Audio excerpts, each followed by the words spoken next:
Let's play the intro. All right. Let's do. What is the philosophy of the show? It's kind of like trailer trash, trailer park trash. What it is trailer trash? It's kind of like, I guess, like backwoods from like, just like middle of nowhere, kind of poor, dressing what you have around. Also, they are very primitive, rubbish people. Kind of, yeah. So tell me, do you hope that these white trashing people will buy the clothes? I don't think they can afford They it. are too poor. Oh my. We take the clothes from the homeless people and we Right. sell them in the shop. Jack up the price. And the homeless people cannot buy them. Definitely, People cannot buy definitely. them. That is the beauty of fashion. Yeah. Strike the pose.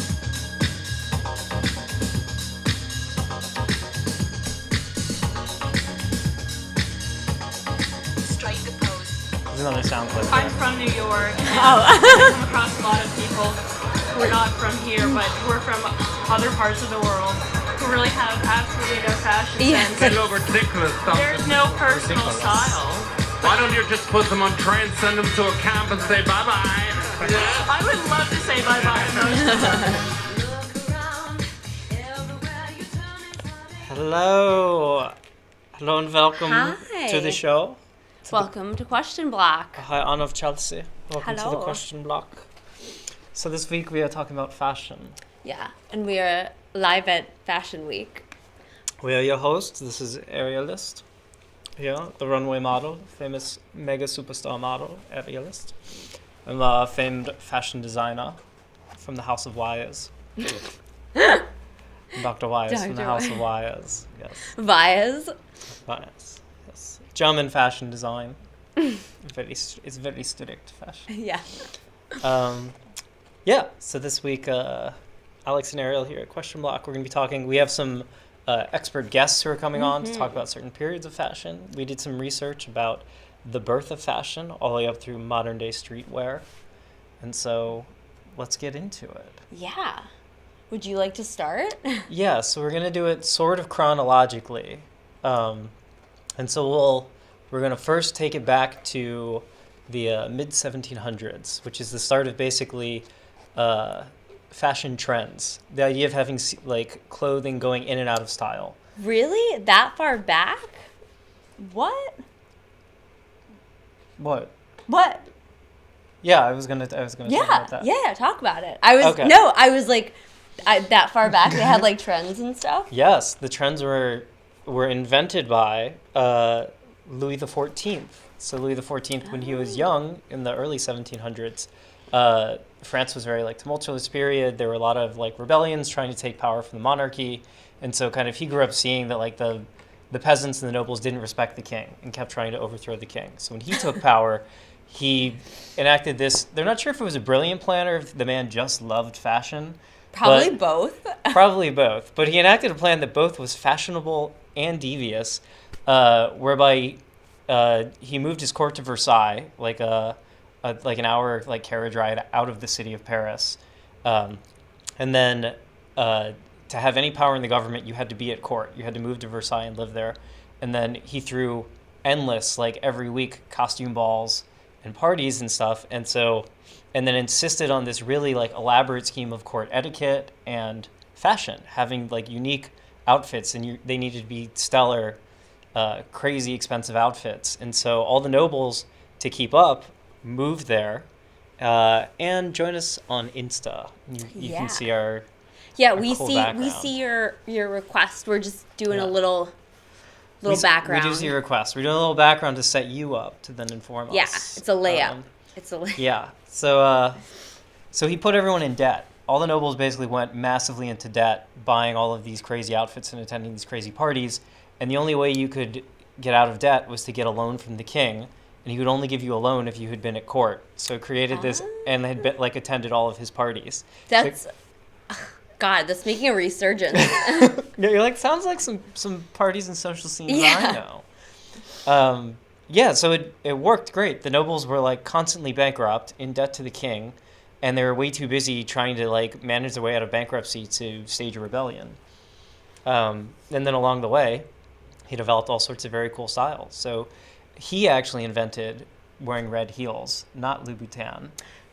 So he, in one of the very famous portrait of him from, I forget exactly, I think 1750 or something, thereabouts, he's wearing some strappy shoes with red heels. He's showing his calves. He's like, look at my really calves. showed off his calves. Yeah. And then he also, like, even like William of Orange absolutely hated him, was like the king of the Dutch. William of Orange had to also wear red heels. Like every noble person in Europe had to like follow the court styles of Louis XIV, because even if you hated him, the man had fashion. Yeah. So anyway, why did the nobles all go into debt? Because clothing isn't that expensive now. Well. And well, it can be, Speak as for we yourself. will say, haute couture Yeah. is priceless, darling. Yeah. But little historical economics aside here is during the Middle Ages and even through the 1700s, most clothing was made from spun wool, right? And so to get wool, the sheep were smaller then. The sheep we have today have been bred to be much larger than they used to be. So back then they had small sheep, the wool wasn't as good. So you need to have lots of sheep. Once you raise them, thread, then the thread had to be woven into like fabric, and then the fabric had to be sewn. So economists are really interested by this, and so it took the equivalent of about 700 hours to make a shirt. Oh my God. Which at minimum wage comes out to like $5,000 to make a shirt. So clothing in today's dollars. So clothing I was like, back in today's then. dollars was $5,000. So no to one make a had shirt. clothes. So you would have even like so back then you would just have your shirt. You would have the shirt that you wore until it was pretty much worn out, and then you would cut it up and make it into clothing for your kids. When it was totally worn through, you turn it into rags to use around the house because fabric was so expensive. And when that was done, the rag and bone man was an actual job, and a person would come by to collect your rags to be turned into paper, because they still didn't have like pulp mills back then. What? So a lot of paper was made out of fabric. So even that's also why books were super expensive before pulp novels, and making paper got very cheap. And that also kind of explains all of like the history of slavery in the Americas, because cotton was a super valuable crop because you didn't have to raise sheep to grow wool. So fashion really influences everything and is the root of history. So I have a question. Yeah. Yes, that is how the rag and bone store That is got how its rag and name. bone got its name, from the rag and bone man. And bones were also very useful if you couldn't use them. So wait, They'd okay. make stock. I have a question. Mm-hmm. So were there always designers, or like who is making the clothes? So this is all of these jobs that were kind of done in the home, basically any work that wasn't farming was done by women. So beer making, baking, But and what about the clothes? clothing. Okay.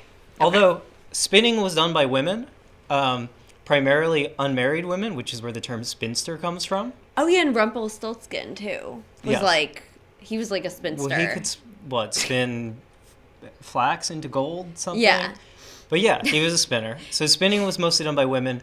Looms were very complicated and difficult to operate, and that was men's work. So weaving was done by men. But I forget what I read. It would take like 6 weeks to do a 22-yard long bolt of fabric. Wow.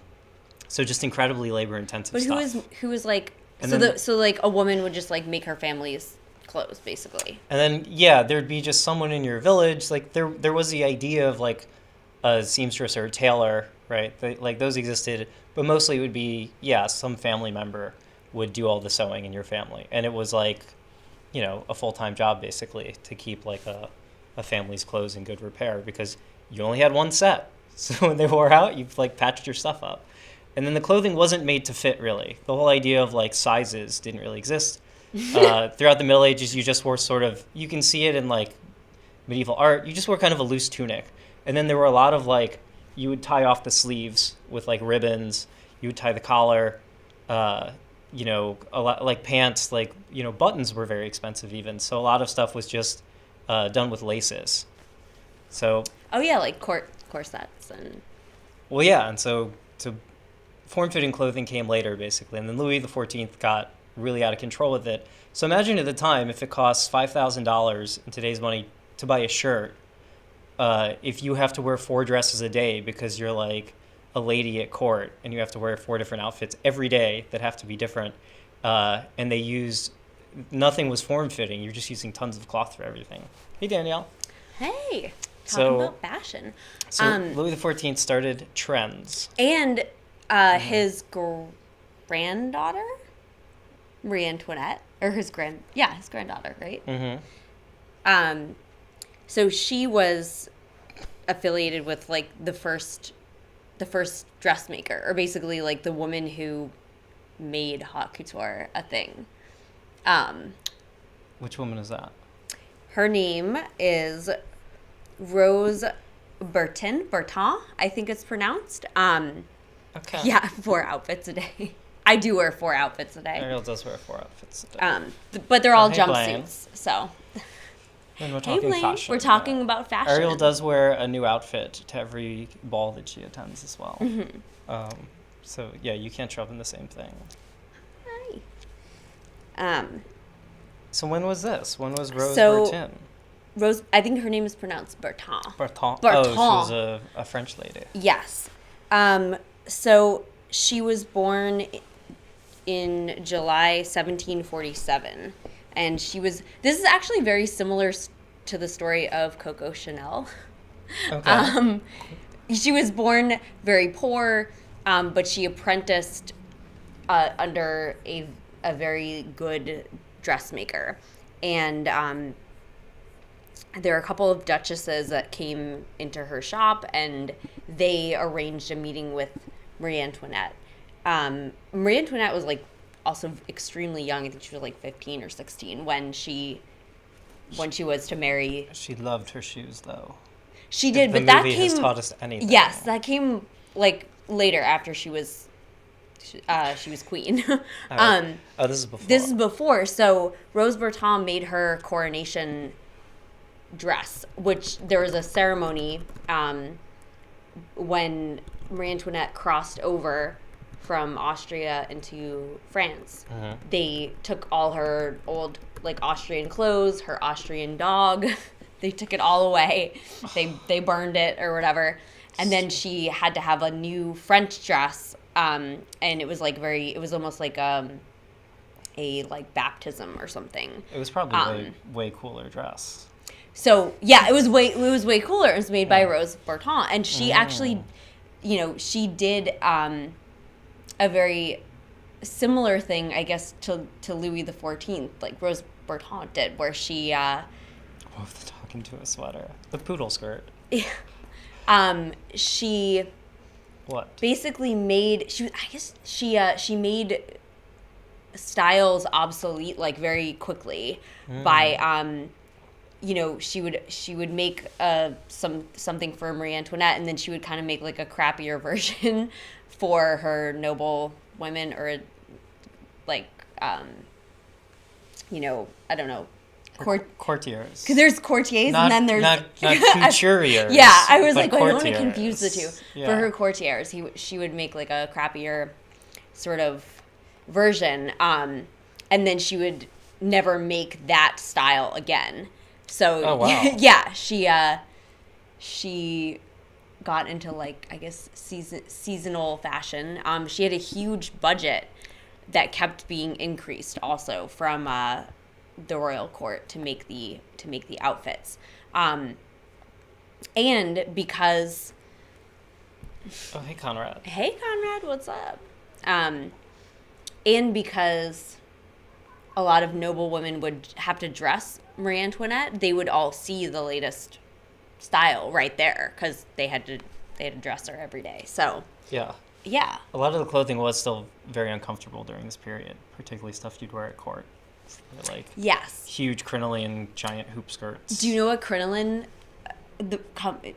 comes from? No. Or crinoline is horsehair. So they would use horsehair to make these skirts like extra. To stiffen them up. Nice. Yeah. Clever. That's cool. So, yeah, I didn't know that. I guess, yeah, she was just a very like famous dressmaker.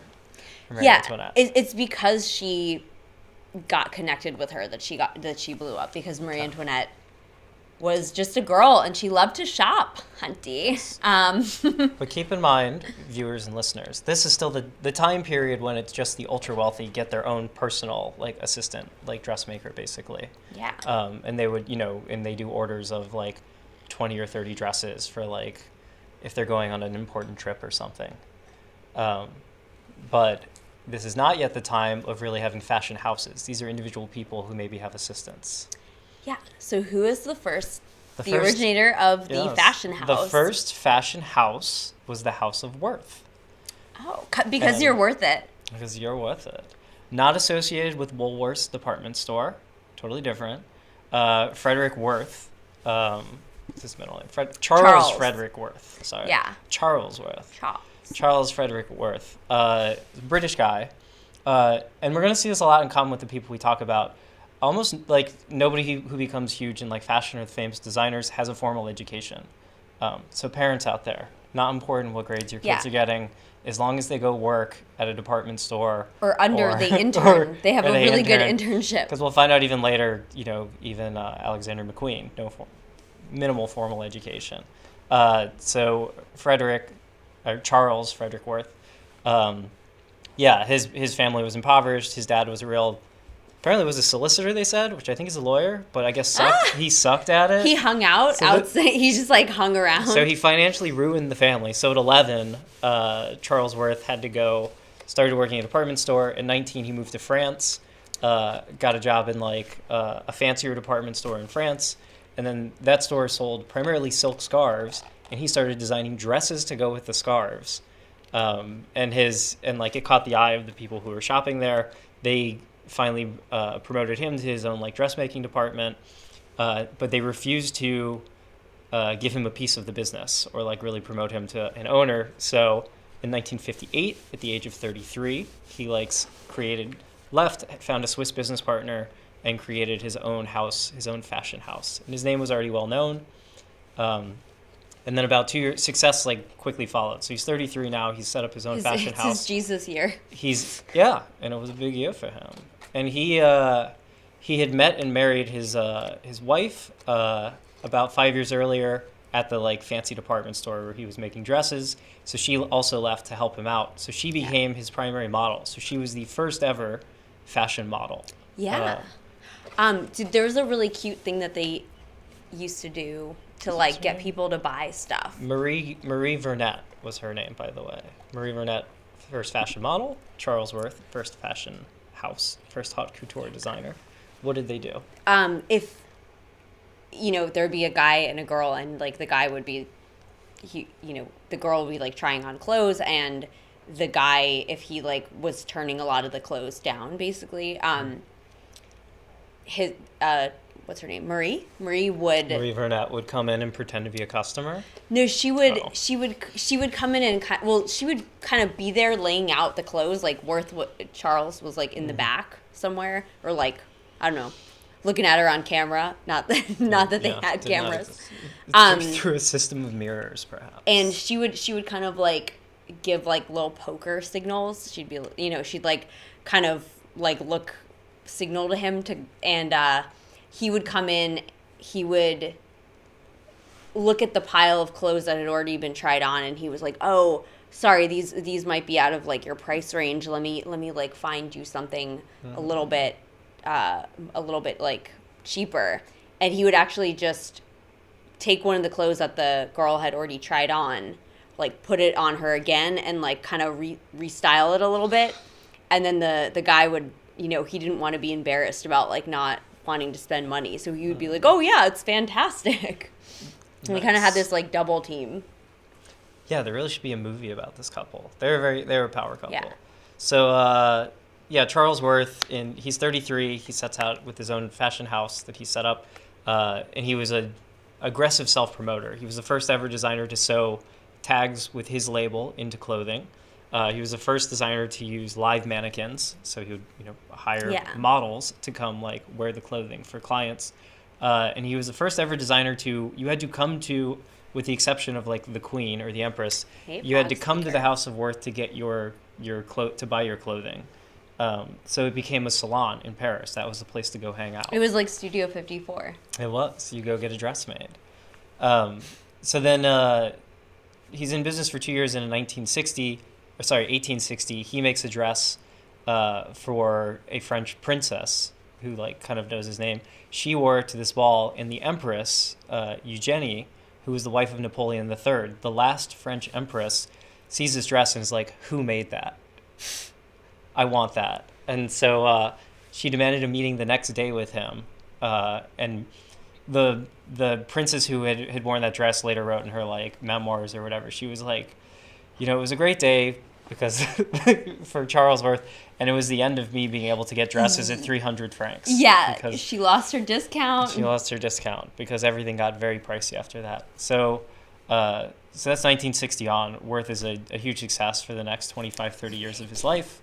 And then his sons took over the business. And the timing was also great because 1860 is the start of the Gilded Age, both in France and the Americas. There's a lot of money. There's a lot of wealth inequality, a lot of wealthy industrialists.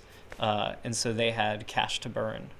Just like us right just like us right now. Looking like They say $1 million we've entered a new Gilded Age. Really? From the looks of us. Maybe that's true. Well, I mean, the wealth inequality isn't a good thing, but we'll save that for the socialism episode. Yeah. For now, we're talking about fashion. So should we do a little like rundown of the decades and the designers, and then take a guest? I think that's a good plan. Okay. Frog Speaker wants to see a full outfit reveal. Yeah, we'll do a walk. We'll maybe. do a walk. Yeah, a runway.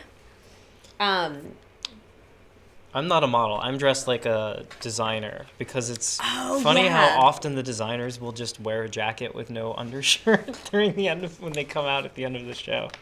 Well, I mean it's cool like when they actually like do something and they're like they do like a walk themselves, because a lot of them are just like hi. I just spent like 3 months preparing a collection with dozens of people working on it, and thanks guys. That was a 15-minute show, and now we're done. But it's always great when there's like they come. Well, at least I don't know. I can think of a bunch of examples, but like in Alexander McQueen like coming out with his 2 dogs was really cute. Yes. Wearing the kilt. Oh yeah, that was little. Wearing a kilt.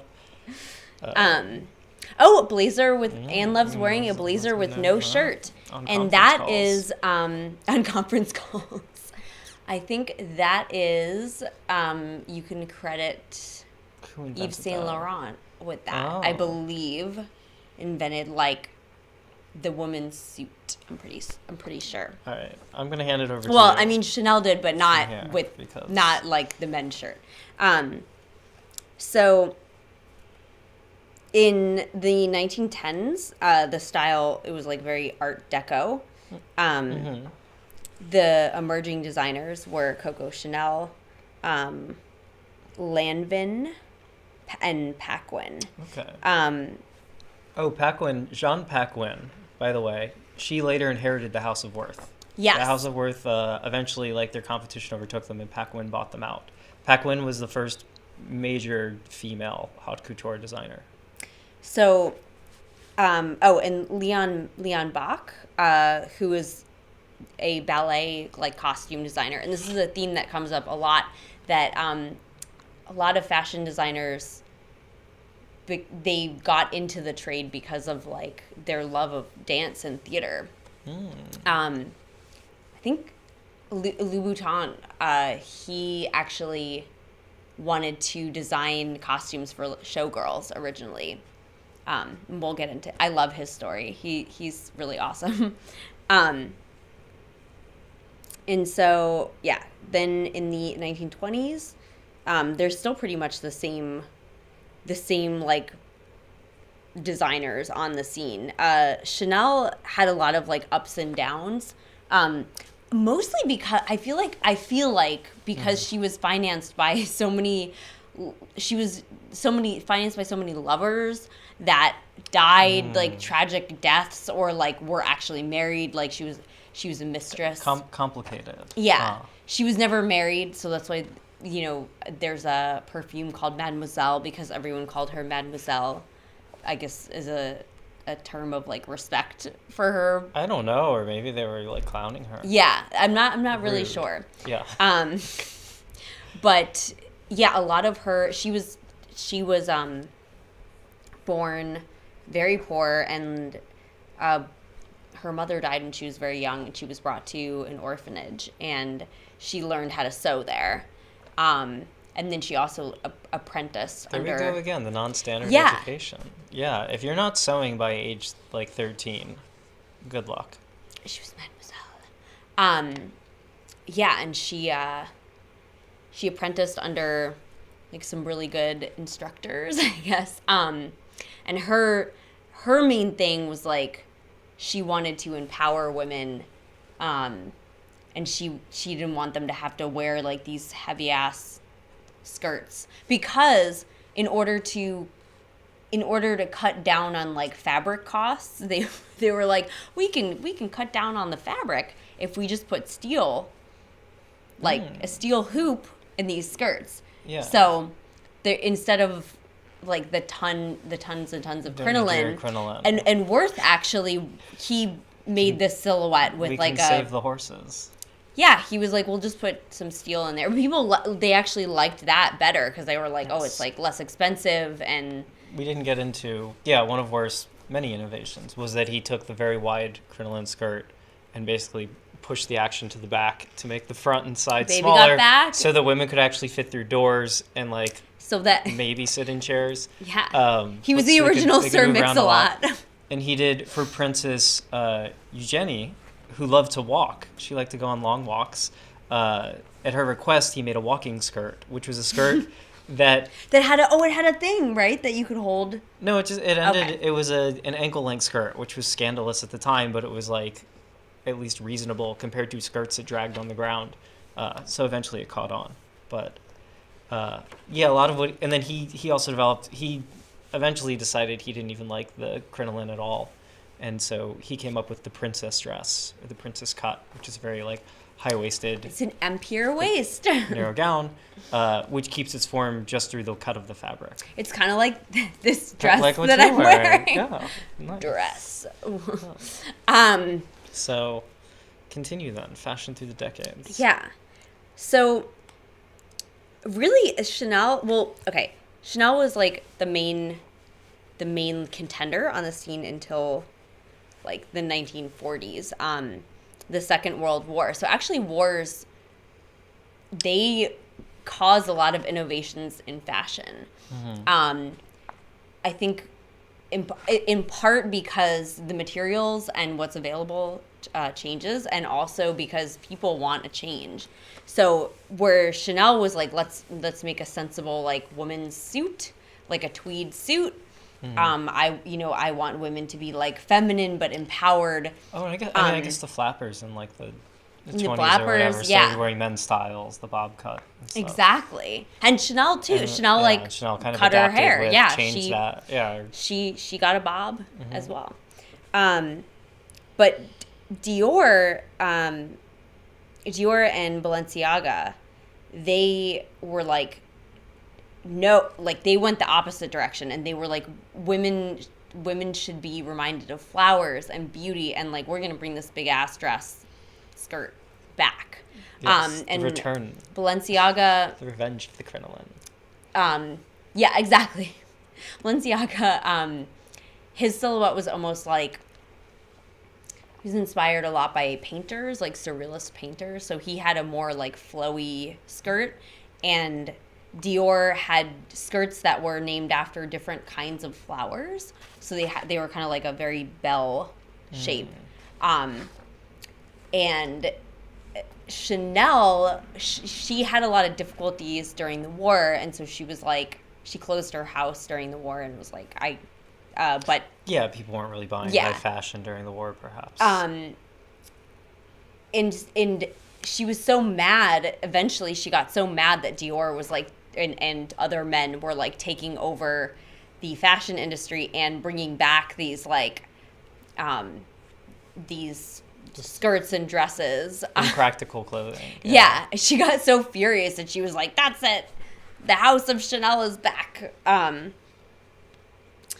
Yeah, so she came back in the 50s, and then let's see, in the 60s there were also like a lot of innovations in fashion. So that's when Yves Saint Laurent. So the 60s, now it's like kind of the post-World War II boom. Yeah. Right? And then by the end of the 60s, you've got like all of this, cultural upheaval with the hippies. Yes, and you have Pierre Cardin, Mary Quant as well, who's like one of the, I guess, I know Chanel was like the Chanel and Rose Bertrand, but Mary Quant was also a pioneer in women's fashion design. The 70s, I think, is where like my favorite people come out, because that's when you have Vivienne Westwood, the birth of punk, and like fetish clothing, which I think is so cool. And then you have, on the opposite end of the spectrum, Calvin Klein, Valentino, Armani, and Versace. And they're influenced by disco, glam, pop, punk. Yeah. Yeah. Which then I guess led into 80s, where you've got power suits and big shoulders. You have grunge, but also, grunge. And sneaker culture starts to develop too. Mm-hmm. So you have, in the 80s, you have Lagerfeld, Mugler, who's one of my favorite designers, actually. Then there's like Adidas, Nikes, Vans, like all the shoe companies come out. And then there's Donna Karan. Well, they're all, Adidas had been around for a while, but as a running shoe, right, primarily. Yeah. Nike started as, basketball shoes was their thing. Michael Jordan was like their, spokesperson or whatever, right, when they started. And then Vans was a skateboarding shoe. Yeah. Right, and Vans, the idea was they're supposed to be indestructible, basically. They do their best. But yeah, shoes that could stand up to skateboarding. Because if you wore running shoes, you would destroy them quickly on a skateboard. Yeah. Do you know that Vans, I think, was started as a deck shoe, like a boat, like Sperry, kind of. And then it became a different kind of deck. Mm-hmm. Because they had like these non-slip. What's a sneaker that Harris wears? Harris wears Chuck Taylor All-Stars. Yes. Although she apparently didn't know that the picture they used where she's wearing the sneakers was going to be on the cover of Vogue. I think, she was recently on the cover of Vogue, and it was a big controversy because she took a very wearing a power suit photo or whatever, like a serious businesswoman photo, and they didn't use that one. They used like a cuter one of her. Of course they did, yeah, because it's like the era of like chill fashion. But Converse are particularly these days, right? They're like, and really since they've been around, right? They've always been a very cool kind of slacker shoe. But they were actually invented for basketball. Weirdly. Yes. Yeah. High lace up shoes with to cover your ankles for basketball. Yeah, and then in the 90s you have Galliano, Tom Ford, Alexander McQueen. McQueen was late 90s through the 2000s. Was absolutely huge. He influenced a lot of what you see in Lady Gaga videos from the early 2000s, like Bad Romance and Bad Romance. Well, in the Bad Romance video, it's all McQueen. Yeah. The insane shoes in that video. Go back and watch it because there's a lot of like looks taken directly from the McQueen runway. Rihanna also in that time, the early 2000s, mid 2000s, was wearing Alexander McQueen. But yeah, fashion designers have always been very close with pop artists, which is like pretty cool. So Madonna and Jean-Paul Gaultier, which we'll talk about later, had the pointy boobs. The pointy boobs. And I love those pointy boobs. All the punk fetish looks. And then Gaultier also, fashion will show up in movies, right? So Jean-Paul Gaultier did the costumes for The Fifth Element, famously. The thermal bandages. Thermal bandage dress, yeah. Bruce Willis's like orange mesh shirt that he wears. Yeah. And Roddy Rod and his hair and his crazy flower suit is all Gaultier designs. Yeah. So we've done a quick summary of the history. Before we dive into more stuff, do you want to take a guess? Yeah, let's take a guess. Let's see. Anne knows a lot about the history of a certain kind of bathing suit. Let's do it. So, yeah, let's Quick see if check-in she with would Ariel. like to go live with us. There we go. We are waiting for Anna Chelsea to go live with us and tell us about bathing suits, because we did not talk about that. Hello. What? Hi. Hi. Hey. So you said I know a lot about the history of what? A certain kind of bathing suit? Yes. Let me start with how I know this. Okay. My mother used to wear this dress that was made by the designer Rudy Gernreich. I don't know if anyone's heard of it. So this is Oh. the dress. I used to have this dress, but my mother cut it where the checkers end. So like right here, she had it hemmed, so it was a mini dress. Yes. So for Nice. for podcast people, it's a very like ankle length geometric dress, and Anne's mother It's got hemmed it. a big checkerboard skirt. Yeah. And then almost a camo looking top. Yeah, and Right. she like just cut the bottom half of the She skirt cut off. the bottom off because we used to have a sign for baseball from some famous baseball player, and she went over it with a pen so it'd be clearer and reduced its worth to nothing by doing that. But actually, Rudy Gernreich was known for and became famous in fashion in the '60s, and was known for the fact that he allowed his creations to be sold in stores at rural prices. So, like some of the famous iconic things that he designed have been auctioned off for like $1,500, right? Wow. Which is like half a shoe for some designers, right? Yes. So, anyway, and he was really, really a feminist. But he's also the inventor of the several types of bathing suits, right? One, Okay. he's famous for, Oh, she. for those who were on podcast, he's famous for, I forget what he called it, but it's basically a topless bathing suit. Ooh, Oh, my. yeah. Bottom of a bathing suit that just ends at the waist, and then there's just the straps just go around the neck like a halter. Ooh, it's like a harness bathing suit. I love that. This bathing suit, and he also invented. I hope the algorithm doesn't pick that up. I think it's yeah. Oh, nice. Thong bathing suits for men and women, Oh my God, yes. Look at that. right? And this is the '60s, right? And my That's- favorite is, and no, if you can't see it, this is like a little bikini thing. Mm-hmm. What you're supposed to wear it if you're, I guess it's for women, and it's basically no fabric. It just makes a V, and then your pubic hair and that area, that triangle area, are sticking out, and you're supposed to color the hair and the skin something. So often That's awesome. you would just cover it green, right? So it makes Wait, so you were supposed to sense. wear that one like at the beach too, or that was like for? No, anywhere. I mean, when I was a child, Conrad said I these did are not great. wear that bathing suit.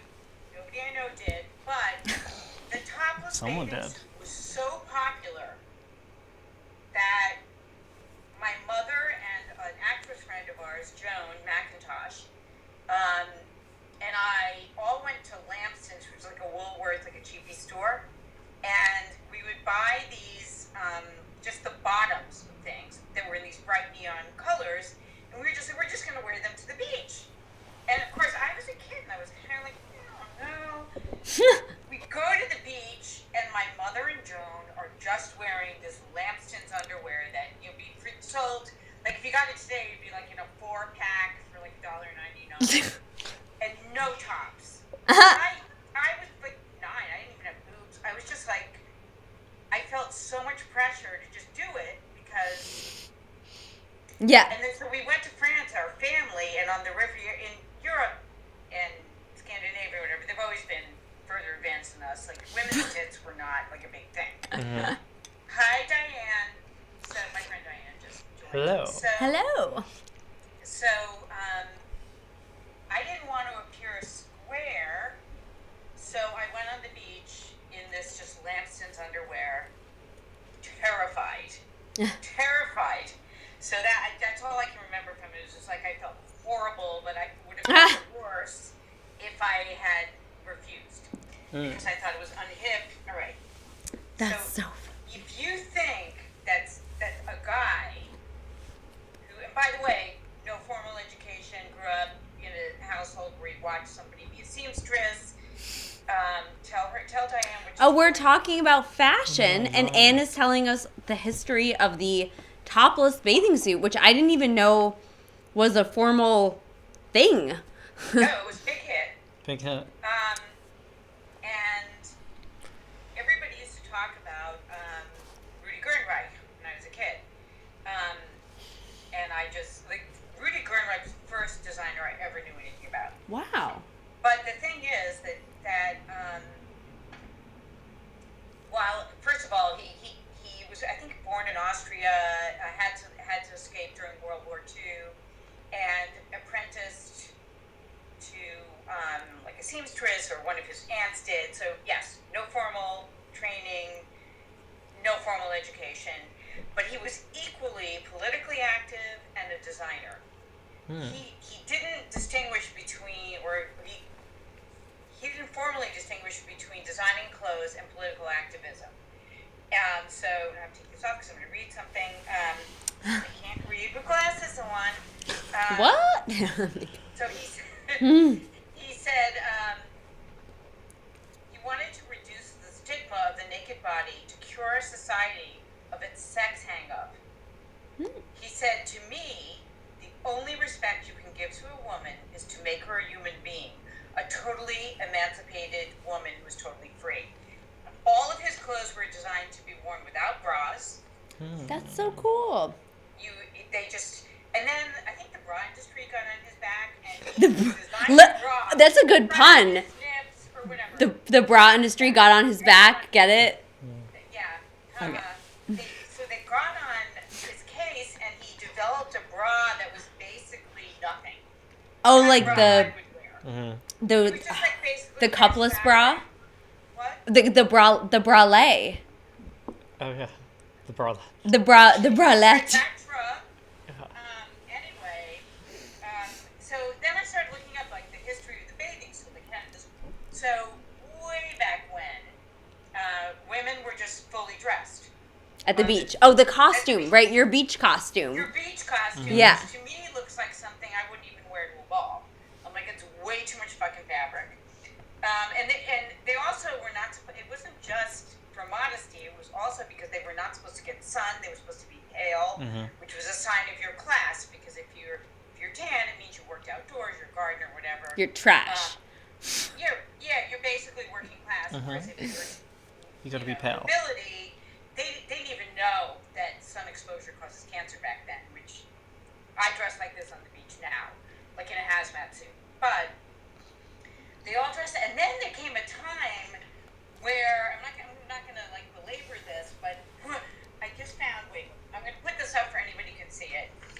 This is so. Okay, it's a cabin that floats on water with a woman in kind of like A sailor, a little sailor outfit. Oh, a changing So cabin. they would float if you were wealthy enough. You would just float on the water. You could go to the beach and never go outside because you had your own cabin that floated on the water. Oh my God, that's a. And now, Oh yeah. Oh, Conrad, we'll be here. We'll be here for like another hour, so you got time. yeah, come back. Come back. Yeah. Anyway, so now, as everybody knows, like bathing suits are pretty much fucking anything. Like you can go in the water with your clothes on. You cannot wear clothes, depending on the country you're in. And by the way, if you want to feel great about your body, go to a nude beach. And you can like pretty much do anything you want. Do you know who like? But we're going back to covering ourselves entirely. Last time I was on a beach, the only part of my face you could see were the pupils of my eyes. When was that? When? Ruins your skin worse than smoking. Oh, yeah, true. Okay.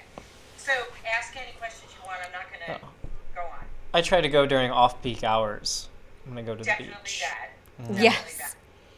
that. That actually was it's a funny thing because we talked earlier about Louis XIV, and another one of the like The Sun King. another of the outfits you had to wear at court for women were these sleeveless gowns that you'd have to wear outside. So it made it extremely hard for them to like. That's what you had to then carry a parasol everywhere because otherwise you would like tan or burn. First of all, tan lines to me are like the worst possible thing that can happen to you, other than Republican regime. And I had this obsession as a teen to not have tan lines. So I didn't like the little line here and the line here. Yeah.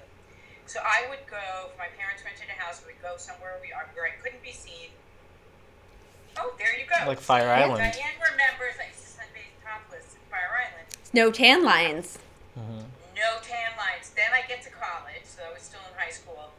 And I would only do 20 minutes on each side because I was like, I don't want to be like burned or like, and plus it was boring because there was no podcast, there was nothing to do. And I get to college and the first person I date goes, I love tan lines on girls. You're like, damn, gotta wear a top. Fuck you. So that was the end of that. But now I only wear scuba diving bathing suits and whatever. Yeah. So do you know that the first like bathing suit that wasn't a swim costume was kind of like a scuba suit? It was just like a form-fitting outfit. It was like a so wetsuit. it was Annette, invented by an Anne, Annette Kellerman. Yeah, she debuted a swimsuit that it basically looks like a jumpsuit, like a skin tight unitard. Right, that's what you should wear in open water, I think. Yeah. Not for not to look beautiful, but because you want you want to be protected from the elements. You want to be warm enough. And then apparently so then they added like frills to that because they were like, well, this is kind of boring. So they were like, we have to make this look more like the swim costumes, but like, and then when there were like sports in the Olympics, they were like, we gotta, these frills are holding people down. Right, you can't say, how can you, like, you've shaved everything off, all the hair off your body, you're holding people down by a lace thingy, that's ridiculous. The sporting, and all that stuff with the zipper up, that, like, James Bond thing, I kind of like those. They're like combo, like, you can carry a machine gun while you're wearing it, but your legs still look really long. Yeah. Yeah, and then the bikini was the high zip. the regular the wetsuit bikini zip. was the bikini was named after the nuclear test that had just happened on the Bikini Atoll Islands. Mm-hmm. My Yeah. mother used to wear bikinis all the time, and not all the women, but some of the women in my family, including me and my mother, always had like kind of a little belly. Like we could be starving to death, we'd still have it. And my grandmother, my paternal grandmother, used to say to me, "Why can't your mother wear a nice slimming one piece like Linda, which is the daughter?" Linda Evangelista. No, okay. And my mother didn't care. She had like a cigarette in one hand and virtually like this tiny little nothing. She didn't care what her body looked like in it. And therefore it looked great. If you don't care, just wear what thrills you. You just look good. Yeah. So let's ask if you had a fashion house, what would it be called? The House of Black, That's awesome. no doubt. And what would your iconic piece be? Like, I think it would be, first of all, I think it would be something, because I'm wearing sleeves now because it's winter and it's a little chilly, but it would be something very strappy. Okay. So it would be very low fabric, very simple, like almost like a slip dress, or like I wouldn't make business clothes because I think a suit is fine. Women can wear them, men can wear them. We don't need to fuck around with that. Let's come up with a name for it, because I feel like I love how fashion names are always We like, should have a lot of like, or a little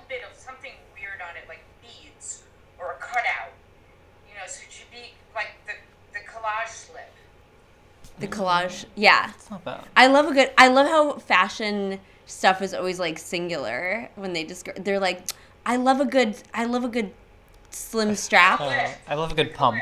I love a Yeah. good pump. I love a nude lip. A nude lip. Yeah, I just want it to be, and it has to be natural fabrics. There's going to be no other. It has to be silk. I can't wear wool, but I'd be okay with wool. Silk, cotton, wool, linen. Period.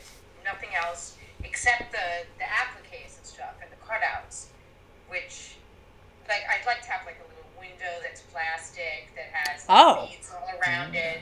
I'd like it to light up like a Burning Man thing. Oh my god. Oh Not wow. like that. Wow. Okay, so it'd have a lot of fancy features. Yeah. Some extras. So that's your staple. I like that. That's the staple garment. That's what you're Yeah, known. that's what You're, they're you're known like, for, this is yeah. our. Yeah, they have an entire runway show of those. 35 Yeah. of those. That's like, what is it? Like the Gucci fall or the Gucci fall winter 2018. Gucci Fall Winter 2018 was what, the ruffled schoolgirl skirts? No, it was like very weird. And the models had Oh, that's bizarre. like Yeah. heads of themselves that they were holding, and they had like little baby dragons. Or like this. How are they holding the head? Just like a purse, like in their like a that. It was like a headless I can't horseman. do that 'cause it's been done. yeah, Sure. and they just had the same expression as these, like the heads were like, and they had and they had the Model. same vapid like. Excellent. We'll put we actually have pictures of that. We'll throw some of those Oh, good. up there. Nice. Do you remember when I went to Versace with you? Yes, I do, and they did my makeup, and it was They great. did mine too. Yeah. We went to buy a present for my boss who was leaving, and I was allowed to use my corporate card, and they said she wore scarves, and they said just get a scarf. So we go and the scarf was easy, buy that, pay for that, and they go, you can get a free makeover. And I'm like, great. And they're like, do you want well, what kind of look do you want? I go, well, how about because I go, can I have just a work look? They finished, and I go, what do you think I do for a living? Like, I'm a streetwalker? Yeah, it was Like, extra. and it was beautiful. I'll never be able to recreate it. What did they do on you? They did like they put a lot of like foundation, like it was a natural look. I think they put a bright pink lip on me. I'm pretty Like sure. this? It was a natural this. look like this. Like this one. Yeah, a natural look like you always wear now. And then we went out and saw the tree. Yes. Center. All So- right, do you want to bring another guest, or do you have more Yeah, questions?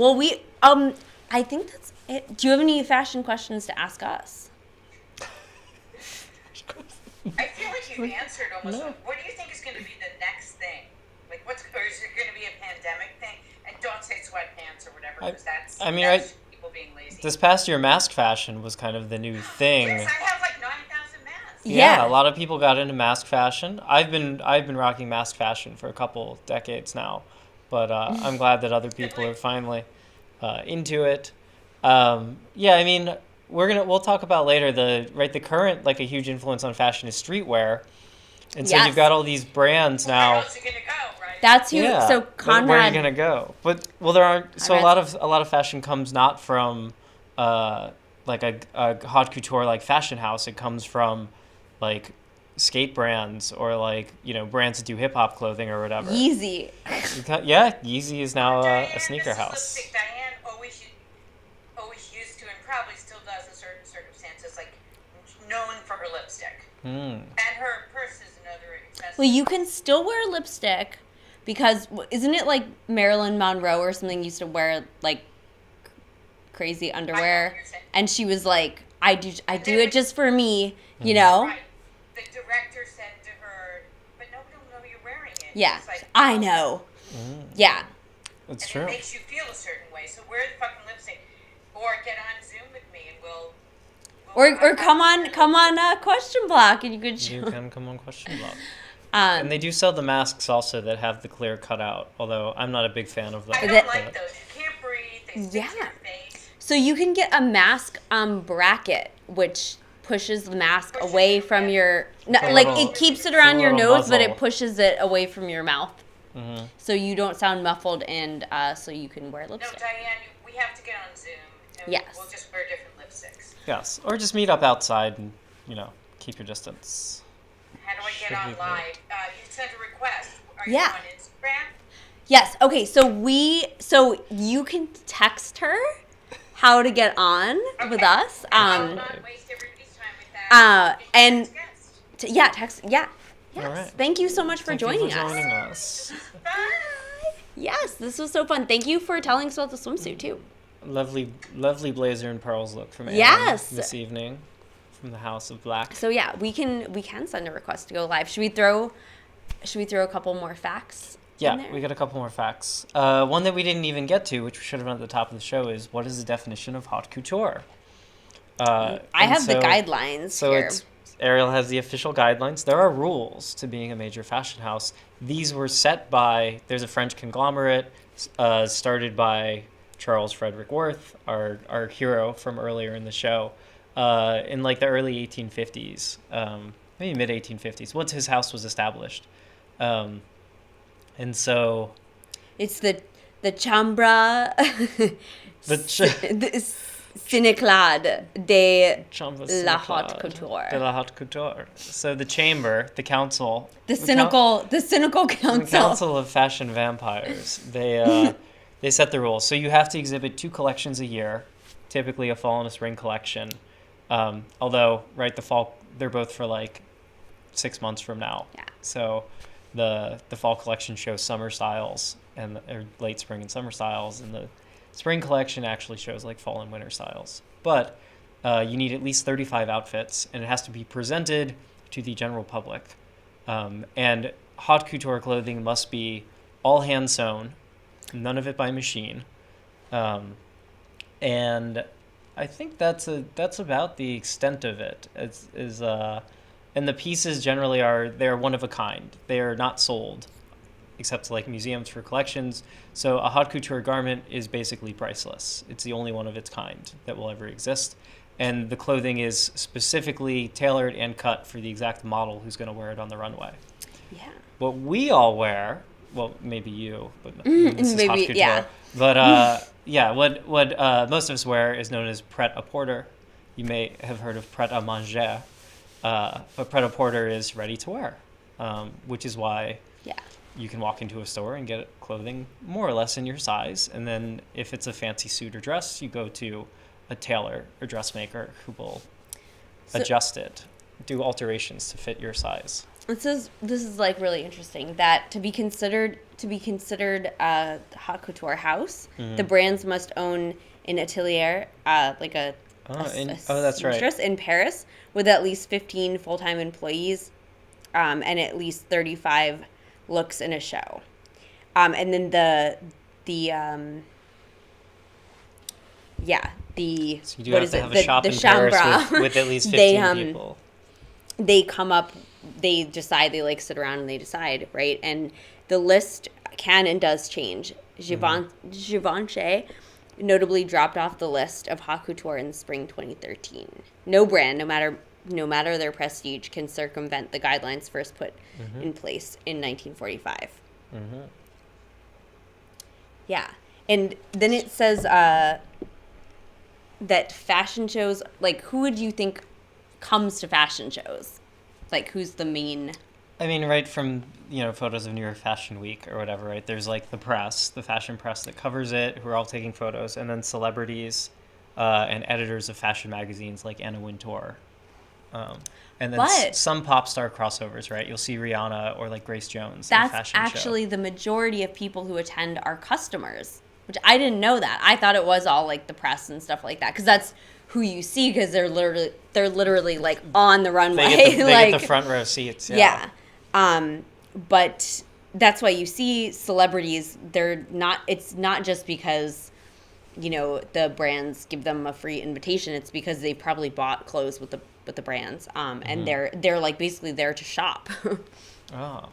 So they'll get like their own version of a haute couture like item, like a runway item, for example. Yeah.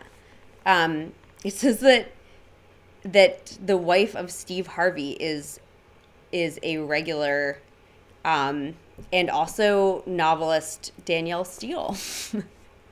No way. I did not know Yeah. Danielle Steele was a fixture of fashion shows. Yeah. Yeah, Steve Harvey's got, a lot of comedy special money, and now the host of Family Feud. So doing all right. He's got money for high-end clothing. Yeah, I guess that makes sense. It really is for buyers to look at. And yeah, I mean, they say that's why the haute couture designers, even if they have a very distinct style of their own, like Galliano, who was hired by Dior and designed for Dior, or Alexander McQueen, designed for Givenchy. Givenchy. It was unmistakably his style, but that would feed into what the next season's clothes were going to be. They would be some version of that. So it sort of sets the tone. Because haute couture shows themselves just lose money.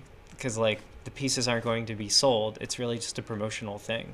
So it's an incredibly expensive, labor-intensive way to do promotion. But that's what it takes to be the best. Yeah.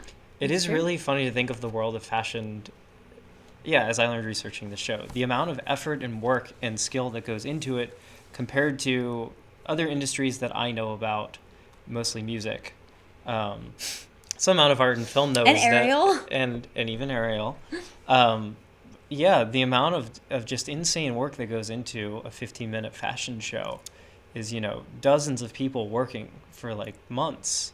Millions of dollars of fabric and effort going into this thing. I've heard it compared to a wedding. Yeah, even a wedding you get a good 4 hours out of. Well, no, the ceremony, the thing, the ceremony is it's 15 up to maybe 40 minutes depending how religious it is. How boring the wedding. How boring the wedding is. That's a good way to think of it. Yeah, and it's an outfit that will be worn once. Yeah. It's very much like a wedding. Should we talk about designers and the thing that they're known for? Yeah, let's, because the designers are fascinating people. Designers are the most fascinating I will say, one other thing I want to point out too is that among musicians, it is often the barrier to become, say, a famous musician is you very much have to be lucky and inspired, but you don't need a ton of formal training, right? Most famous musicians today can't read music. They did not study in a conservatory. They, paid their dues, but between 3 to maybe 10 years of learning music production or playing an instrument or being in a band, right? And they all tend to make it very young. Whereas when you become a famous fashion designer, McQueen was famously young because in his mid-20s, he basically started getting these gigs, but he was the exception. And all of them put in years, at least a decade, learning to sew, just doing the very basics to cut, of their... and they said that McQueen could look at someone and could just cut a suit for them. Yeah, he wouldn't even sketch anything out. He would just look at them, start drawing on the fabric with chalk. This is how we cut the suit. Yeah. And then just and cut it to them, and that was because he apprenticed. He apprenticed under some really good people, and he did go to the Academy of Arts, I think, in Paris eventually, for his master's, right? He did get a master's, but I think it was mostly that he spent, several years starting at age 16, working in basically high-end places that made suits in London. Yeah, because his mom told him that there was a shortage of ateliers. Atelier apprentices. So he needed. She's a job. Go knock on the doors, and he did, and they hired him. Mm-hmm. So we talked about Chanel and her. I think of a tweed pantsuit when I think of Chanel. Very much, and the maybe certain purses, some accessories, I guess. And perfume. And then the perfume is iconic. Also the logo, which is. What about Chanel No. 4? Huh? Right. Well, because when you're making a perfume, I guess you try different configurations, and I think it was the fifth one. She was this is a little. And that became the name. Chanel No. 5. Whereas so creative. Yeah. And the interlocking C's, the Chanel logo,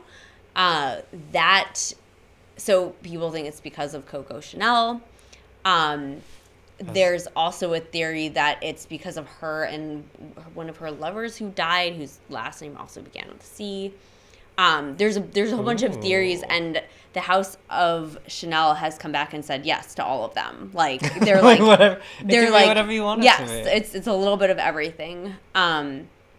Oh, actually, we have these logos behind us. Yeah, we So do. I thought. They're a little Tell us about the Louis Vuitton. okay. Well, I don't I don't know so much about like the actual logo, but I do know that the Louis Vuitton was a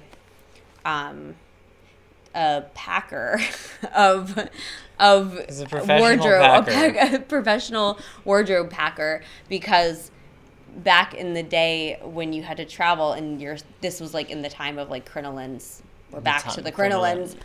crinolines. Yeah, where women are taking 30 dresses with them. Yeah, to go on a and trip. they're big dresses, and like you just have trunks, but the big- trunks big-ass were steamer the trunks trunks. were leather, and they made your clothes smell gross. Oh, So yeah, because they get exposed to like all the salt water. yeah, air. and also they smelled like leather. Like no, I don't know, whatever. So, Rich leather-bound trunks. yeah, I'm sure the leather was not like good smelling the way it is today. This was a long time ago. I do have a factoid after this for you. Continue. Okay. And also the trunks were dome shaped, so you couldn't stack them. Like you try to stack them and they just like fall. And so that sucked. So Louis Vuitton was like, I'm going to change that. He made the trunks out of like a more synthetic material. And he made them like rectangular so you could stack them. And then he Brilliant. yeah, the packer who Yeah. loved to stack. The packer stacker. And then the checkerboard, he went through a bunch of different like patterns. And the checkerboard pattern, I think, was the first one. And that got so copied, and he kept trying to like stop people from copying it. But it got so copied that it's now in the public domain. It was like, okay, I'll make a more intricate one. That's where you have the interlocking L and V. Mm-hmm. Yeah, he tried to make them more intricate so that people couldn't copy them.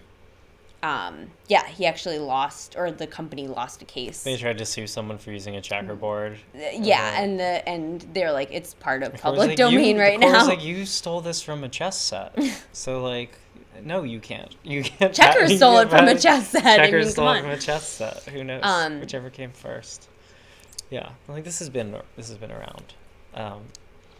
Yeah, it's like using Xerox to describe a copy. Yeah. Coach.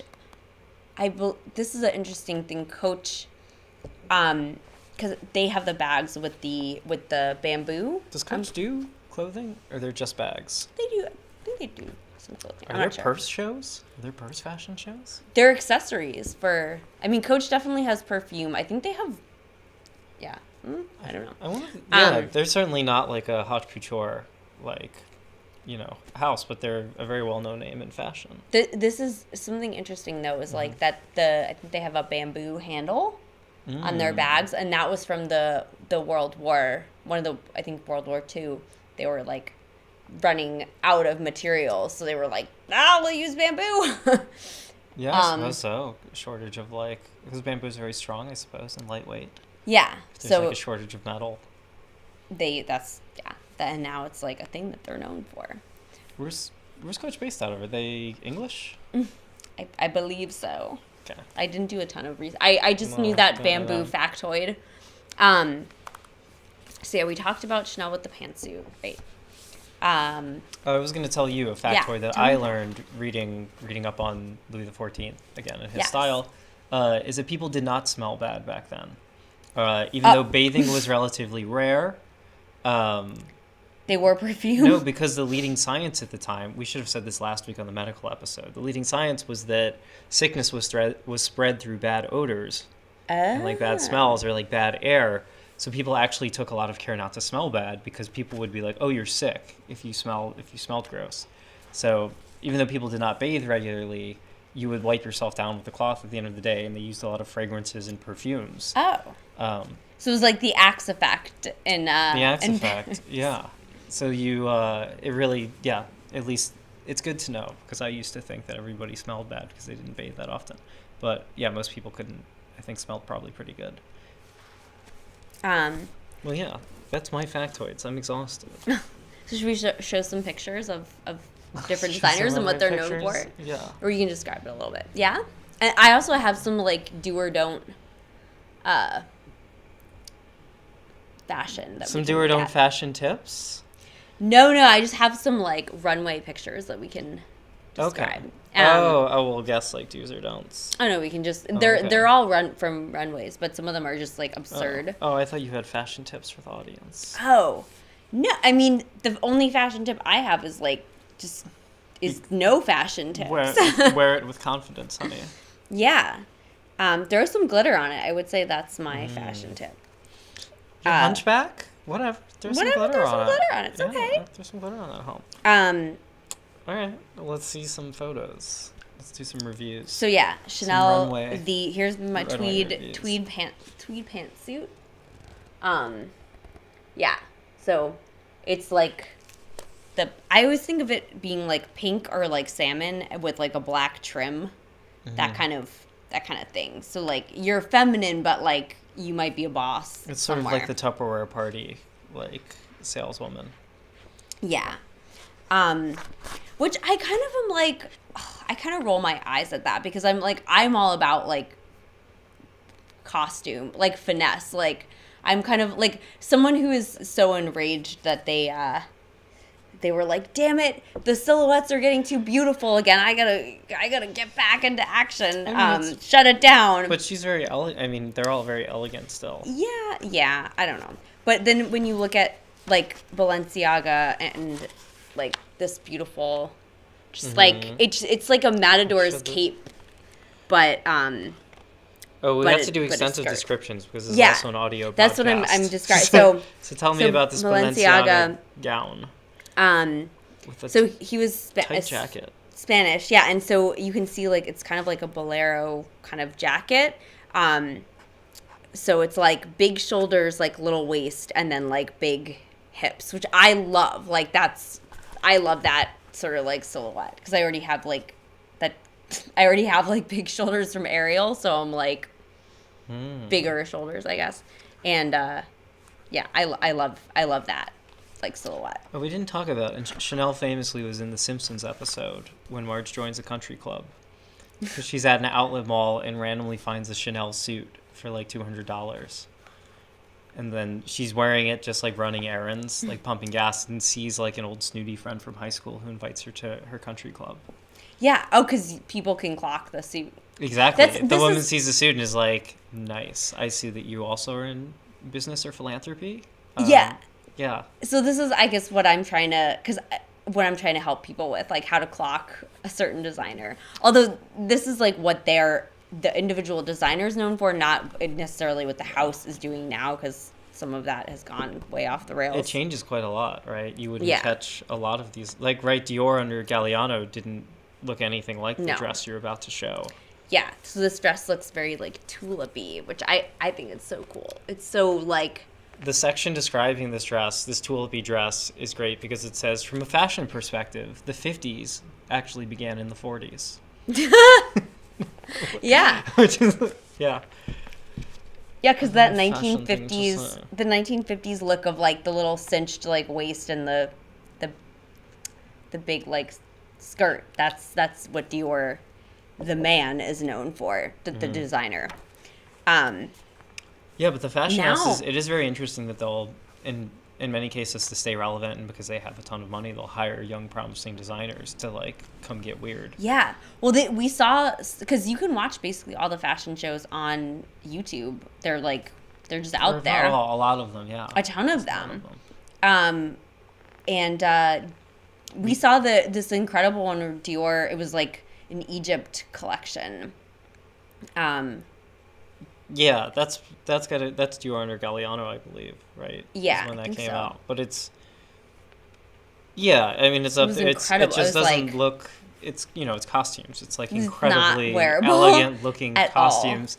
Well, they're, they're very stiff clothing. If you remember Yeah. from that walk, The models were, I think they were instructed to like do this, like, oh, my aching back. They Like do they very- literally put their hands on their back and like lean back. and lean way back. But not too far back because they were like Yeah. legit wearing like a pyramid made out of gold that would have fallen off. But there's a lot of like very careful walking with like tiny steps. In these Yeah. like some of the clothing is just made of like large metallic like pieces stitched together, and you're like, you can't bend You your knees can't. in it. You can't. So who else do you wanna introduce us Oh, to? Armani. Okay, tell me about Armani. Yeah, so Armani is about like very like simple, clean lines, suits. You can think about suits, but also designed a lot of things for women that are just I think of like very like modern and minimal design. Okay. Very very clean and like sharp. Armani's like a designer who's very like stylish, though, right? Armani suits are very well known too. Their menswear is also like Yeah. striking, I guess. It was kind of like, weren't they like sort of the signature of the 80s and 90s? Like Yeah. man's Italian suit. Yes. Oh yeah. Yves Saint Laurent, who's, I think like, just from what I've read about him, he's like, I don't know. He just seems awesome. Like he was an awesome person. And this is the designer who I think that we were trying to figure out who Lily's favorite designer would be. And I think maybe it's Yves Saint Laurent because Lily Wolf from the band. yeah, from the Lily band, Wolf. the other owner of Secret Loft. Secret Loft, who may join us. Yeah. Who is very into fashion, but we'll see. But I don't know if it's still true, but she used to love just like a men's like white shirt. And actually my mom said that as well. And Yves Saint Laurent was like the designer for that. She also invented the dinner jacket for women. Yeah. And like the pant, Which I it's think like a pinstripe is probably suit for women. Your mom was giving a nod to Which I don't her with her blazer in pearls. Yeah, I don't like although I don't like the feminine suit, I do like girls and like boys clothes. Like I like that, but I'm like just one or the other. Like I don't know. And I like unisex clothes, but Yeah, I know what you're saying. Yeah. Well, yeah, it takes a certain body type. You're saying maybe you don't like a pantsuit that's specifically cut.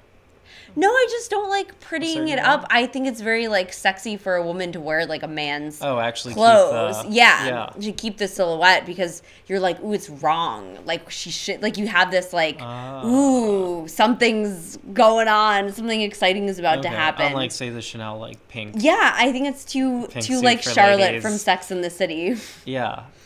Yeah. It's too like goody two shoes. Suit. Yeah. Yeah, but it's like a lady who lunches. It's softer. It's made of softer fabric for ladies. It is a lady who lunches. Tweed is trash. Well, we'll have to do a whole other show on hats because we haven't even really gotten into how hats went out of style. Oh, true. Because it used to be a very cool part of your wardrobe. Although I suppose masks have now taken the place of hats. Yeah, We're bringing back accessories as a people. we are. Yeah. Yeah. Issey Miyake, who basically makes origami. Like actually, this dress that I'm wearing, because it has all these Origami. pleats in it. It would be kind of like an Issey Miyake thing. There is a picture in this fashion book that we have. Where it looks like this person is kind of wearing like a corn, like they're They're wearing an empanada. They're wearing an It's a empanada. human empanada, sort of. They look kind of like a turtle, the silhouette. Yeah, The person themselves is also in an orange body stocking, I think. I or think they're just so. painted orange. It's or not the clear what's lighting. going Maybe on. they're a mannequin. That We might don't be know. a mannequin. But yeah, what an outfit. But yeah, Miyake has he has like this. He's been intensely occupied with the Japanese tradition of pleating material. With his Pleats Please collection, he revived the technique using its form in a matter different than regular pleated fabrics, which are cut and sewn after the fabric has been pleated. In Miyake's revolutionary process, the fabric is cut and sewn first, and then pleated using a heat press to retain the pleats, which is kind of like the thing that I'm wearing, because it's like these pleats are not coming out. Like they're in. They're very pressed. They're in. I'm wearing Isis wings as a dress for those. Hard pleat. Yeah, you Hard got a pleat. hard pleat. Yep. Yeah, another, so not Japanese fashion Bitch pleat. designer. That but should have been. Nice. That could be your house. Yeah. Another, a designer who teamed up with Louis Vuitton actually was Takashi Murakami. Yeah. Who did all the crazy flower designs, also teamed up with Kanye for some album covers.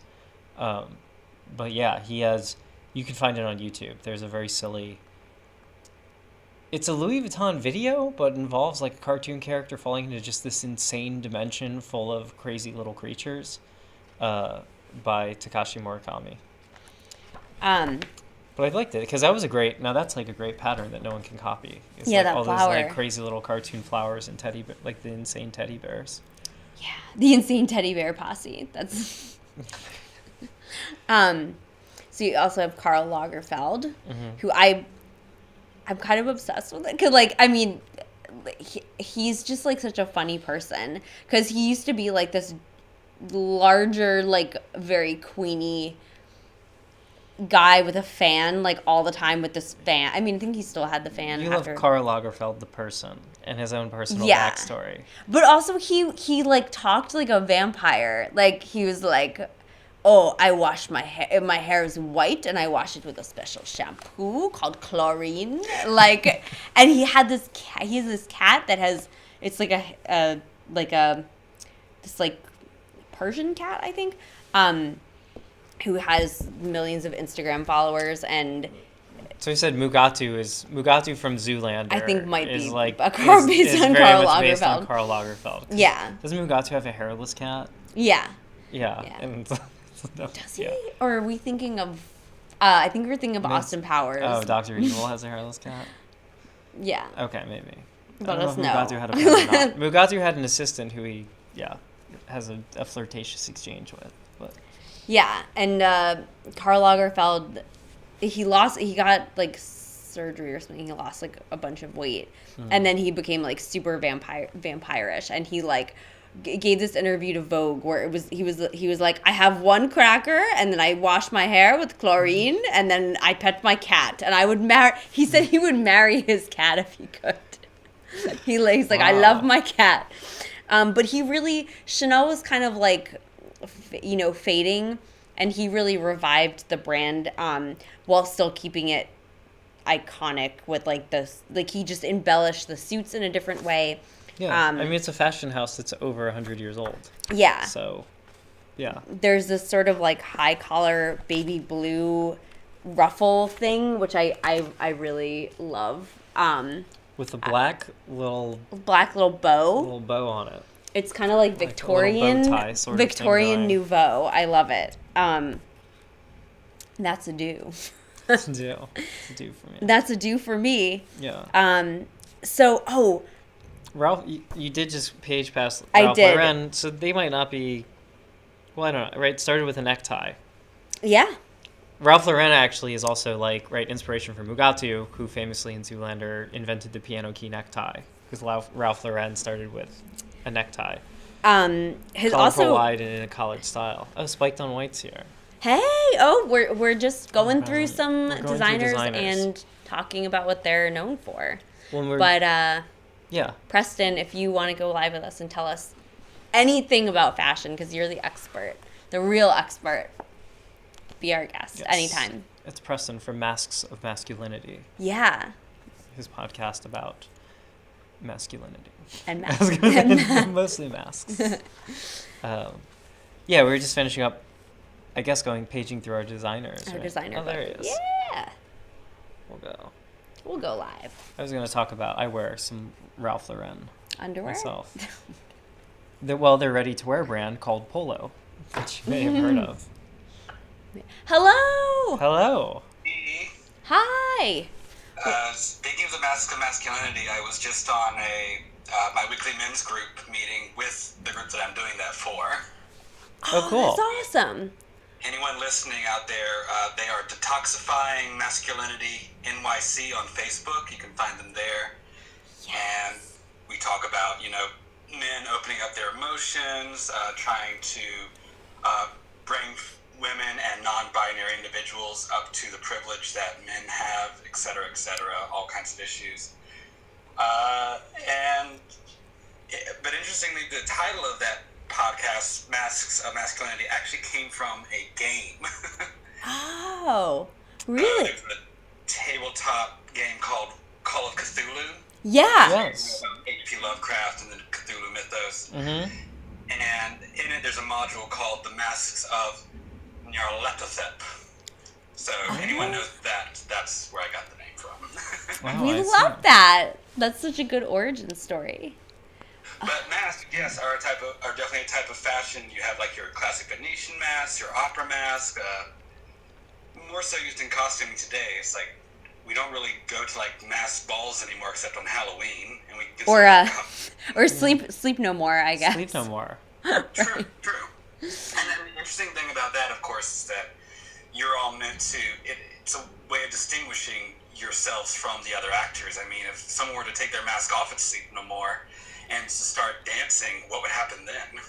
That's such a good point. I'm surprised there isn't a YouTube video of like improv, Improv everywhere, yeah. or whatever, like going in and doing their own show in the middle of a Sleep No More.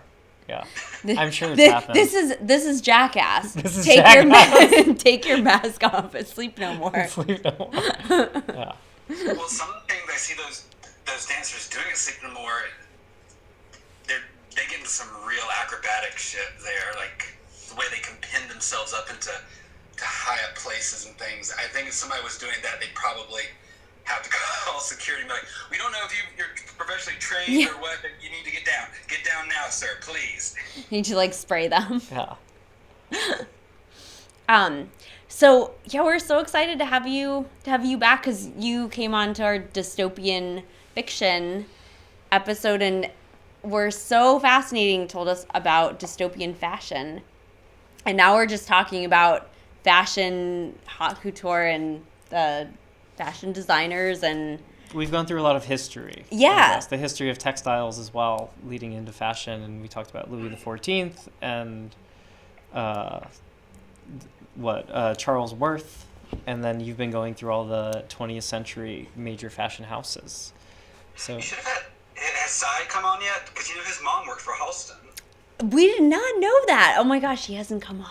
Yeah, he actually has some of her sketches that she did for him. That she was just like, I'm going to throw these out. He's like, no, Mom, I'm not going to let you do that. Oh my wow, god. that's amazing. But I think you were talking about things that people are really well known for right before. Yeah, we were just kind of going through but you can talk about whatever fashion thing you find most interesting, whatever you want. If you have a soapbox you'd like to stand on, or a fashion runway you'd like to stand on. I don't really want to get on a soapbox right now, but I can give you some trivia. Yeah. Along the line of what you were just talking about. Do you know Jean Lauvin? Oh yeah, but we've not like discussed yet. So go ahead. So she was, for starters, Lanvin, the House of Lanvin, is the longest running couture house currently in existence. They are a French brand, and to be couture, you actually have to, you can't just call yourself couture, so let me start with that. You actually have to be given the label by this group, this body of people residing in France. They have a school and everything that was started very early in the 20th century, and they're the ones who dole out those labels. Same thing as like you can't call yourself champagne. Yeah, Well, sure. There's requirements. Unless you're a drag queen, then you can. We went through the requirements. You need you need an atelier in Paris with 15 employees or more. You need 2 shows per year with 35 That's so designs. interesting. They're like you have to have people working in Paris, which I find that's so interesting. But so there's a lot of hoops to jump through to become couture, but there are other levels that they've introduced along the way, like demi couture and some more minor roles, and they give out awards, I believe, to people as well that they think are doing good work in fashion. But there's only something like 6 or 7, I think, currently, couturiers actually in the world. Wow. And it's a lot of work to keep up. Like Alex was saying, within each of those shows, each of those 2 shows, you have to have at least, I can't remember if it's 70-something looks or 70-something different pieces, but I think it's That's at least wild. Oh my goodness. And the stitching, they try to incorporate embroidery and beading and all of this stuff and hand stitching, so they try to minimize machines as much as possible, and it's a lot. That's, yeah, do they like, if you are using a sewing machine, do they like catch you, or are they like, oh, this? No, because they realize that's a necessity. But there are certain things that, like certain cuts, the way that things are patterned. If you ever bought patterns to make your clothes with, you'll know what I'm talking about. But if you have a pattern maker who's in-house, making sure that all those things are tailored perfectly to the body. If a high-end client is coming into a couturier, they will generally come at a minimum 3 times for a fitting. Wow. And then usually more than that if it's something that they expect to wear beyond, say, one event. Mm-hmm. Whoa. That's wild. My goodness. But going back to Lanvin, and something that she specifically did, she did a couple of things, and I really loved her for this. One, she was one of the first couturiers to really look at the industry and say, hey, there are a lot of people out there who are copying our designs, and we're not getting paid for it. And there weren't really copyright laws in the way that they exist today. So she said, you know what I'm going to do to make sure that people don't, back up. So the house would create the design, and then they would send basically everything out. They would have the sewers in-house, but to get the fabric, you had to go one place. If you wanted that fabric dyed, you'd have to go to a different place. If you wanted to have it embroidered, you'd have to go somewhere else. And in doing so, you would have to share your designs with everyone. There would be spies in those other places that they would go to who would rip off the design, sell it to someone else, and then that other person would say, just like the Couturier Lanvin, but cheaper. Oh, that's wild. Design. Okay.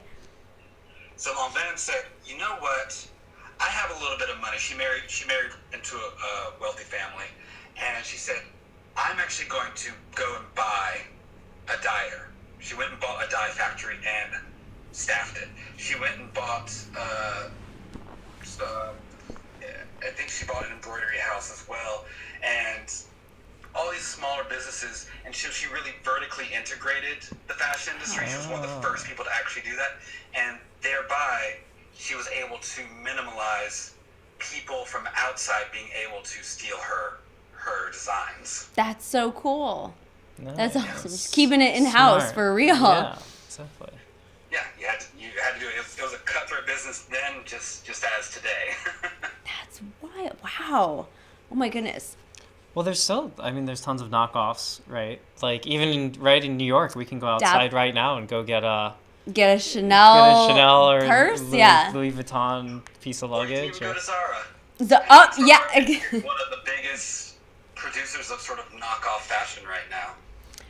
Wow. Yeah, we didn't even get into fast fashion. And like H&M and Zara. It's something that I'm very aware of and very conscious of, but I know there are people who are better to speak about that than I am, because I've met those people and had these discussions that start off with like, fast fashion is terrible, and then they're like, yeah, certain parts of it are, but then here's some good parts. And I was like, okay, you know more about this than I am. I do. I'll leave that to those experts. So did you make like a fashion collection for like when you were like studying fashion? I did go to Parsons they have a summer program, or I guess they would still do it digitally, but it was specifically for adults who just wanted to sort of dip their toes into a creative field. I went to the fashion one. It was just a month of very intense, every day going in, and either we're drawing or we're going out into the garment district here in New York City, and we were getting samples of fabrics or what have you, or going through magazines and trying to get ideas, and we did have to create croquis, which you know what that is. Okay, but explain. Yeah, explain for the. Yeah. So a croquis is an extremely, extremely rough sketch of a figure wearing some type of outfit. Very rough, and then you're supposed to take a croquis and you're supposed to make it bigger, enhance it, make the details finer, and eventually out of these larger, better images, you get a collection. And collection at least needs to, I think by New York standards, I think you have to have at least 12 outfits for like, to make a very small, like, I guess your house, you could say, would be like less than 10 people working in it. Between you, from creators all the way through to marketing and PRs sort of thing. Wow. Yeah. Oh my goodness. That's crazy. And then you've probably been by those places that are like the wholesale only Yes. clothing stores and stuff. Yeah. So a lot of those designers end up selling their stuff there in hopes that people walking in off the street who want to buy this for their store can see the garment, feel it, decide if they actually want to do this or not. Or those people can go around and do trunk shows, or conventions where they're trying to get buyers and things. And so the work doesn't just stop at the design phase. It just keeps going and going and going. That's wow. I didn't know that about the wholesale stores. That's so interesting. Yeah. Yeah, there's some over in East Williamsburg. There's places some it just says wholesale only. But also, like in the 30s, there's. I mean, it's funny. Yeah. There's like some garment stuff if you go a little further uptown, but then, yeah, in like 30 in the 30s, In the there's a garment lot district? of yeah, garment. There's garment, but I feel like the garment district is like a slightly further uptown than where most of the wholesale stuff is. Some of it, I And think, for that. the Parsons building that I went to, so interestingly, I went there in 2010, I want to say, and we were supposed to have classes in one building, but because they decided to take over that building for Project Runway, we got shunted across the street. Nice. And this was on 41st Street. And yeah, I would say the garment district sort of is starting to end there, because really everything is south of Yeah. there. And it's just, you'd be surprised at some of the stuff that's in those buildings. I've been inside of buildings where it's just been completely gutted inside, and you just have this long table with a roll of fabric at one end, and then it's just spread out, and you have people using these giant mechanical cutters, like cutting across like 30 piles of fabric. Oh my god, that's so crazy. Wow.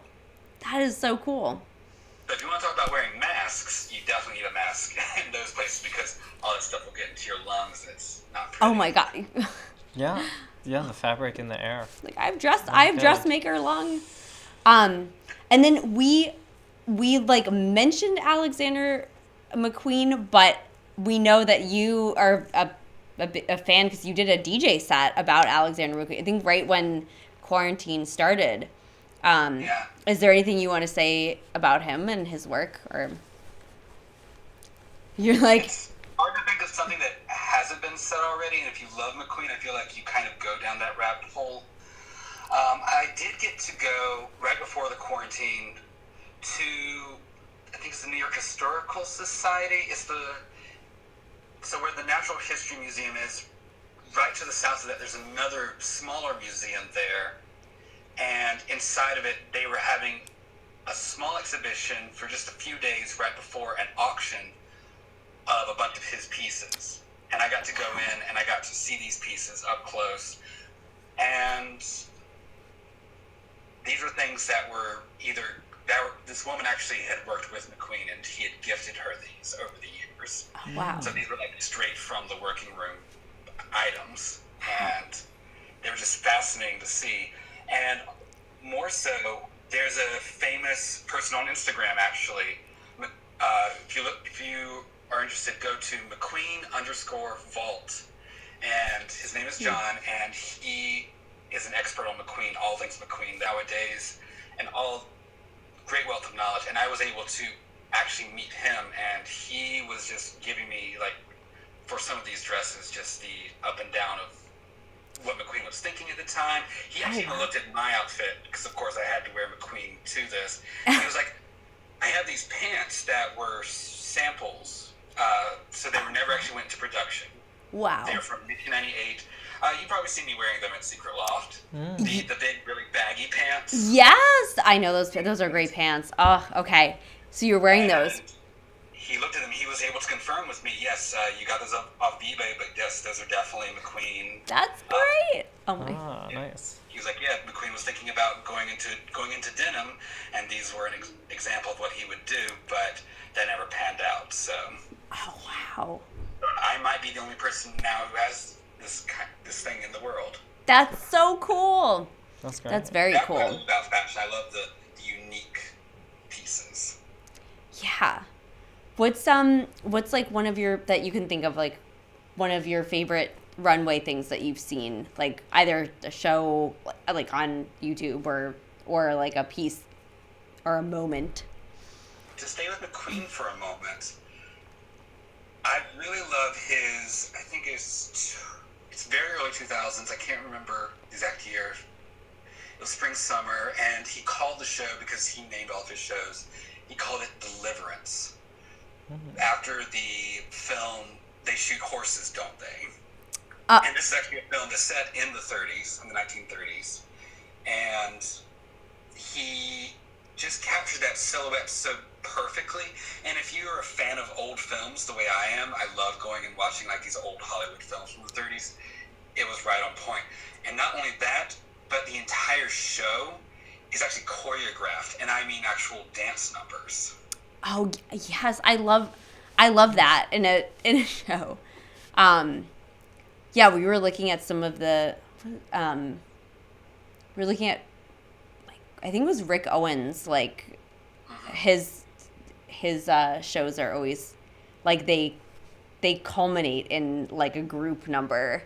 They start off as like single parts, and then they like That one had like a together. whole step team almost, Yeah. right? And they were doing like all like rhythmic dancing basically, and then yeah. it was great. But I do remember there was also another one, and if Sai's watching, he'll love this. I think I sent it to him. There was a show where the entire soundtrack was this very, very long version of Grace Jones's Corporate Cannibal. oh yes. I think it was Proenza Schuler, and it started with basically this badass bitch and her two minions walking down this runway to this throne, and she just sits up in this like power executive suit, and she's just watching all the models come down the runway. That's great. Oh, I love that. That's yeah. Yeah. Yeah, anything that sort of has that theatricality to it catches my eye more than just a pretty dress. Yeah. Yes, McQueen loved to tell stories. Yeah, right? which and it was the robots. the robots. Oh yeah, with the dancer. Yes. Yeah. Actually, fans of Drag Race will remember season 4. They recreated that in the first challenge, and all the queens had to stand on a rotating platform. That's right. Oh my gosh! Now, because we just watched the documentary. the McQueen documentary, but I didn't put that together. And yeah, oh, that was so great. I love. Yeah, in the documentary, they're like, he was always talking about the robots, and we thought that he had forgotten about them, but he was determined. like, yeah, And then- it did look very like cool. the robot, I would suggest going and looking up more of. I don't think she actually did it, but it was inspired by this artist Rebecca Horn. So go and look Oh. up some of her work. The specific piece that inspired that robot, it was these two guns that were filled with a dye, and they were shooting at each other from across the room. And it's about the splatters that got onto the ground, and sort of thinking about the damage that firearms can actually cause. Oh wow, that brings a whole nother dimension to it. Yeah. No, there's always layers and layers and layers whenever you start to look at any kind of art, of course, because art is not created in a vacuum, as we all know. Yeah. And I remember sending you that, Ariel, that image of the shoe designer who had the shoes that you basically couldn't walk in, and I told you they would be great for Ariel. Yes. Yeah. And actually, I've done pieces with the ballet boot, but I have to find I have to find more shoes that you can't walk in. It's great.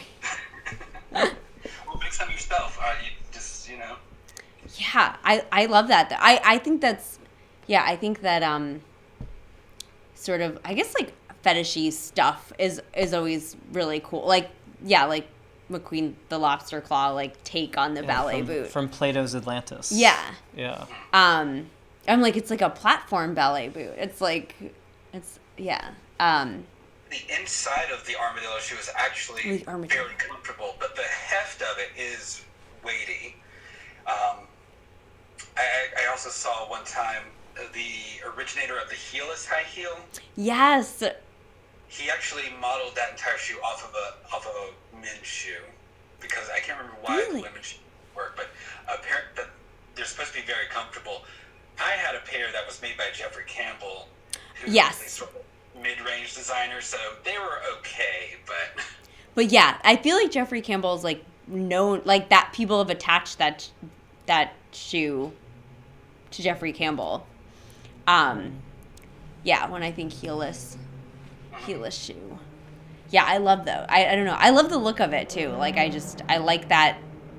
I'm not a fan of a pointy, I like a round instep, I think, because it makes it look like you have a better toe point, I guess. So I like when the instep is really rounded out. All the really pointy shoes, I'm like that's like a witch, which isn't a bad thing, but I mean the Wicked Witch of the West, kind of just very flat-footed and Or it makes it, the way you're talking reminds me of did either of you ever see what's it called, the Thief and the Cobbler? No, I don't think so. No. What? It's a film that took many years to get completed. Actually, Vincent Price plays the voice of this wizard. I think it's the last thing he was able to do before he died. And the wizard is called Zigzag, and whenever he walks, his shoes, they start regular, and then they sort of flatten out, and then they just keep rolling.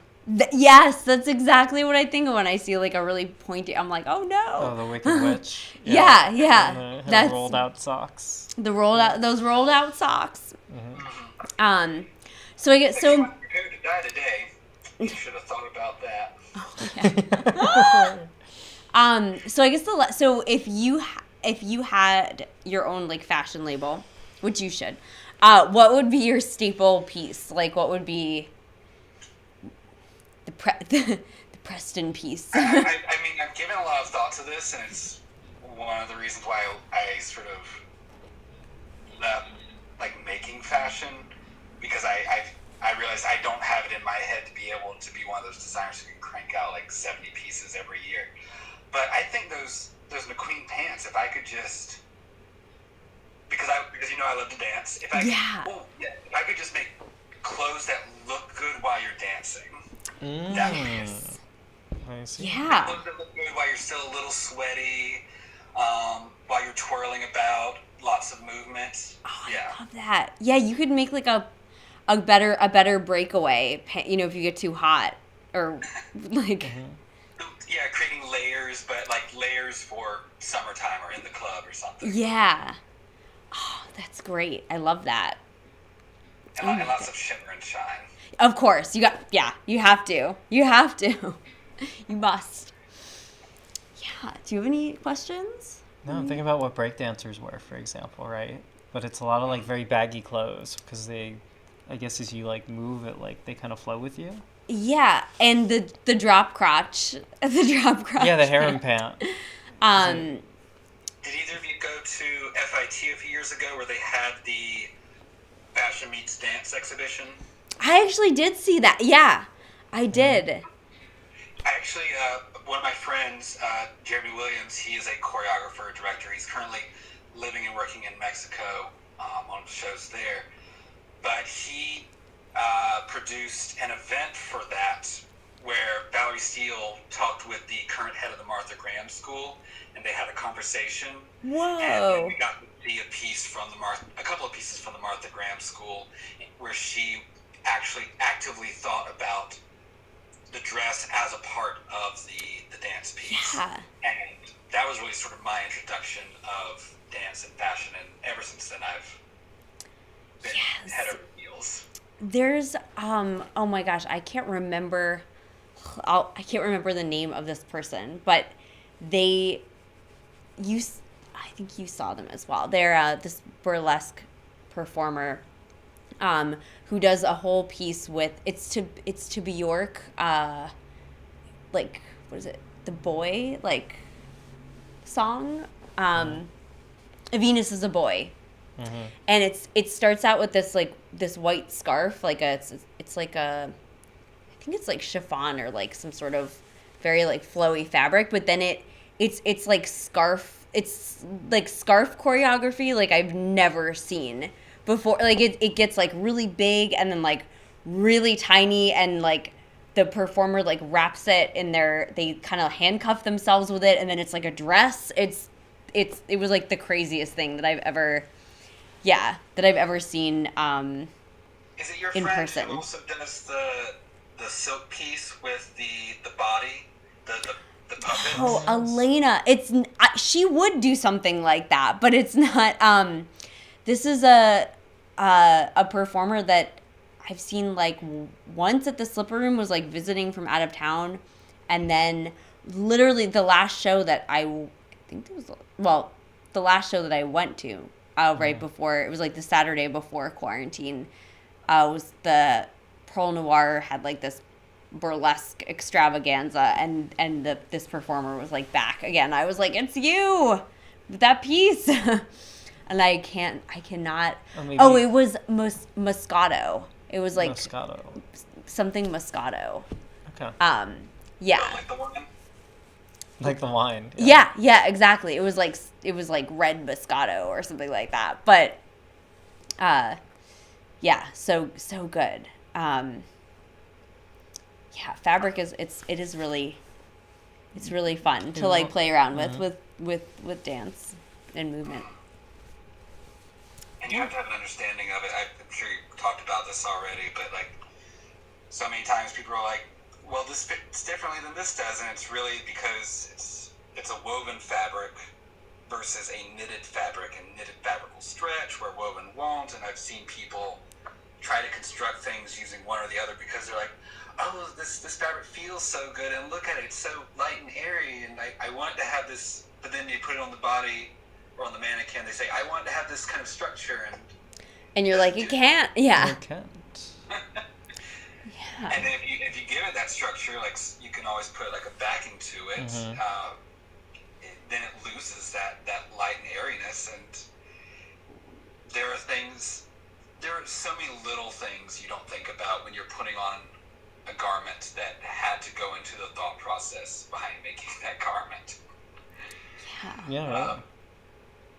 Really quickly, I will also plug, Yes. since I love unique fashions, I would recommend, unfortunately their site is kind of wonky right now. They were hacked recently, and hopefully they'll fix it soon. But they're called the IOU Project, and IOU is the letters I, O, and U. And they were one of the front runners in the case for fair trade fashion. Oh, wow. And the way they're doing this is through transparency. They're doing it, each garment comes with a QR code you can scan, and you can find out who grew the cotton that is used in the fabric, who dyed that cotton, who wove it together, who designed the style of madras, because their thing really is madras, but most of their production is in India, then comes Europe, and then who cut and sewed the garment. So you get all this information about who did these things, so it kind of gets you thinking about the chains that fashion goes through, and they're making sure that each of those people are, of course, paid properly. And here's the thing that makes them unique, is that in the weaving process, when the weavers are done for the day, because these are actually on like hand looms and not on machine looms, you can actually spot in your clothing places where they knotted Oh, wow. that day, and just said, okay, I'm taking a break today, and then the next day they come and start it again. And so you have these little knots in your clothing. I find that really cool. That is so cool. Oh my Wow. gosh, love that. This is so much great information. Thank you so much. And if you want to put any links in the comments, go right ahead. Link away, because I'm sure everyone wants the heart, and we'll link you as well and mention your pod. But yeah, this is going to be a pod as well. So yeah. Cool. So Hi, everyone. yeah. So pod people, listen to Mass of Masculinity as well. Thank you. And I will let you have another guest on. Okay. Thank you so much. Oh, this was amazing. Thank you. Bye. Bye. All right. So, Well, we'll have to catch up with Sai later. yes. I guess we didn't catch him, but we're coming up on the 2-hour mark, so we Should should we- probably wind down this fashion show. Okay. Let's see. We talked about Vivienne Westwood. Yes, we did. Jean-Paul Gaultier, huge fan, especially the sexy ad campaigns too. Yeah, we dropped earlier his association with Madonna, his work on The Fifth Element. Yes. Let's see. We Anyone else we really need to get in? We just got Oh. a great deep dive on Alexander McQueen. I was going to say, speaking of sustainable fashion, Stella McCartney, daughter of Paul McCartney. Really vegan fashion. yeah, apparently she went to she went to Chloe, I think, and she was like, I will work for you, but like I will not use leather. And they were like, okay. And she didn't expect that, because I heard an interview with her, and she's like, the fashion industry is built on leather. That's what they don't want you to know. So it was very like weird for her to say that. It was very, not in vogue for her to say that. And they agreed. I heard an interview with Tommy Hilfiger, which was kind of interesting because he did this campaign called the Hangman campaign, which was like where you had to fill in the blank. It was like Tommy Hilfiger is better than, and you had to like fill in the blank, but it was like Ralph Lauren and like all the other sort of like prepster brands. And he had this advertising guy tell him that he should do that. And actually originally the advertising guy was like, you should actually write their full name out. And he was like, no, I can't do that. I'm like new to the industry. He started his business by buying jeans from New York City and bringing them upstate to like Lake George and like Ithaca and selling them there to his friends. And then, So, by the way, that campaign, and also there's a similar campaign at the same time. When was this? 80s? yeah, 70s? yeah, Probably 80s. yeah, 80s. But that same advertising guy had him make another like ad that he also was like, no, where it was like, everyone knows New York's top 5 fashion designers are, and it was Yeah. like Hilfiger, and then same thing, like Ralph Lauren, and like some other like huge names, like Armani or something Yeah. else, and like, and apparently like Ralph Lauren was like furious at Yeah. the ad because he was like, who the fuck is this the guy? balls on this Who is guy. it? Yeah, and so basically then the fashion press and the media like picked up the backlash because they had to go get quotes from all these like very famous fashion designers who were like, I don't know who the fuck that even is. I don't know why my name is on that. He got sued by a bunch of people, but the publicity it generated was Yeah. like then made him like a household name basically. So Yeah. it worked. I don't think the other designers were happy with him, but it certainly got his name out there. And talking about like bootlegs and stuff, and getting other designers mad. We can't. Oh yeah, the Battle of Read Versailles. the Battle of Yeah, Versailles. Fashion it gossip. was when a whole bunch of fashion designers were like pitted against each other. The Battle of Versailles. Nice. So Sounds like we Project have to Runway. mention Dapper Oh, we Dan. didn't even get into Dapper Dan. Oh, Yeah. from First American Fashion. Dapper Dan had a store up in Harlem in New York and like was making all these hip hop like clothing, like these leather jackets with like Gucci print all over it, or like Louis Vuitton, like just blatant like copyright infringement. And got sued like a bunch of times, but then would always like come back. Like he was like, okay, I'm gonna lay low, and like people would come to his store in the dead of night, and he would like give them, he'd be like, okay, here you go.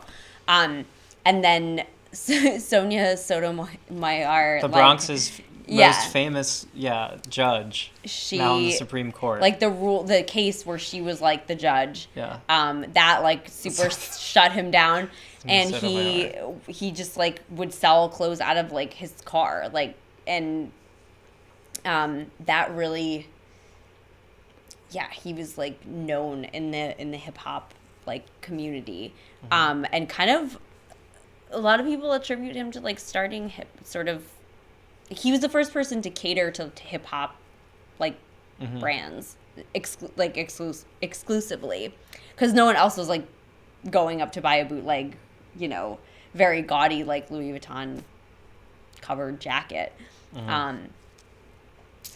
There's one more person, right? Oh yeah. Well, and then you wanted to talk about LL Cool J and the Gap. LL Cool J and the Gap ad. Yeah, and FUBU. Okay. Right, so like we'll leave it. we'll leave it That'll with be our this, last yeah. anecdote for you. So, FUBU was a new brand, and they You remember FUBU from the late 90s? Yeah, for us, by us. And they wanted to give a bunch of stuff to LL Cool J, and they wanted to take a picture of him, like, wearing the FUBU hat, and he was like, okay, I'll, like, work with you a little bit, like, you can give me some stuff, I'll wear it, and he was like, if you guys ever blow up, which you won't, you have to take care of me. And FUBU was like, okay, sure. And then the Gap approached LL Cool J to like, they had like some denim campaign or something. Yeah, just do an ad campaign for them.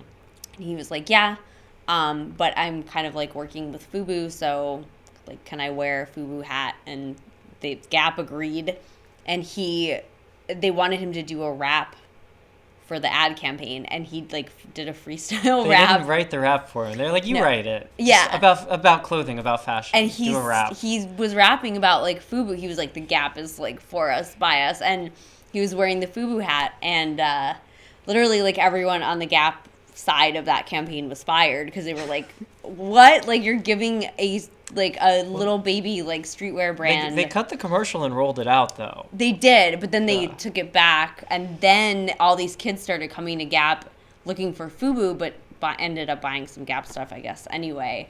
And they were like, well, get the commercial back out. But that is like the first and only time a major brand has just like given a free plug to a little company, and really, I'm sure it's happened other times, but it is pretty great. It's pretty amazing. They were like, I don't listen to hip hop. I can't really understand what he's saying. So, yeah, here's the ad. Yeah. Like, it's fine. Yeah. Yeah, I remember. Yeah, he does a whole little rap about FUBU for us. But yeah. So there you go. So there's one more thing we have to talk about, though. And that's a fashion rave. That's the ultimate fashion show, fashion catwalk. For your, I guess it's the winter 2021 collection. Which will be, what is that, spring? Suppose it's really spring 2021 collection.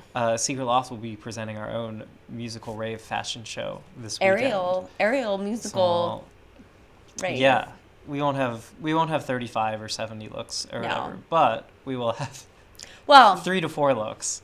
We're going to be playing some runway. And we will be playing a ton of runway jams. I'll be playing some classic fashion shows in the background on the green screen. Yeah. We'll be rocking the latest in designer wear. in the latest in haute couture. And the latest, by latest you also mean like oldest, because we're gonna go back to like the 1800s, 1700s maybe, to Paris. Yeah, we'll have acts inspired by I guess Coco Chanel, but also Chanel, just Dior, Paris, Parisian style. And Marie Antoinette, I guess. Yeah, acts inspired by streetwear. We didn't even get into the crossover between houses of couture and drag, because drag houses and runway shows. You're gonna have to do a whole nother show about That's gonna have drag. to be a whole nother show. Yeah, we'll probably just ask some drag queens to host that one. Oh, we could wear drag for the show. Yeah. But yeah, we'll be referencing that and having songs from there. And then, fashion's taken over all of pop music and pop culture through the years. So a bunch of like classic pop fashion songs. Yeah, and I'm gonna pull some looks. I'm gonna move some fabric in the air for you. Yeah. And it's gonna be Saturday night, 9 p.m. to 11. On these same channels wherever you're watching now. Although if you're watching on Instagram, you should watch the rave on Twitch. You should watch the rave on Twitch. And if you're listening to this as a podcast, you should watch the rave on Twitch. Rave on Twitch.tv/Secret Loft. And we'll see you there. I'm going to have a chat room going on the Twitch too. Oh, yeah. So you can comment on the fashion do's and don'ts of the runway models behind me as well. And you can see our looks and we can talk about it. Yeah, we can talk about it. Tell me who you're me wearing, reviews, darling. Oh my God. I'll have a naked lip. A naked lip. Nude lip. I love that. Thank you so much, everyone, for tuning in. We'll be back talking next week about magic. Ooh. We were going to do a football-themed thing, but we were like, we don't care about sports, except for, like, the Olympics. So we're going to do magic next week. I do. I just can't talk for 2 hours about it. But don't worry. I'd fall asleep. Okay. Well. It's kind of like trailer trash, trailer park trash. It's kind of like, I guess, like backwoods from like, Oh, gotta just get it like on the speaker. middle of nowhere, kind of poor, dressing what you have around. Good night, everybody. People. Kind of, yeah. So tell me, do you hope that these white trashing people will buy the clothes? I don't think they can afford They it. are too poor. Should we pose? Should we strike a pose? Like, no. We take the clothes from the homeless people and we sell them in the shop. Jack up the price. And then the homeless people cannot buy them. Definitely.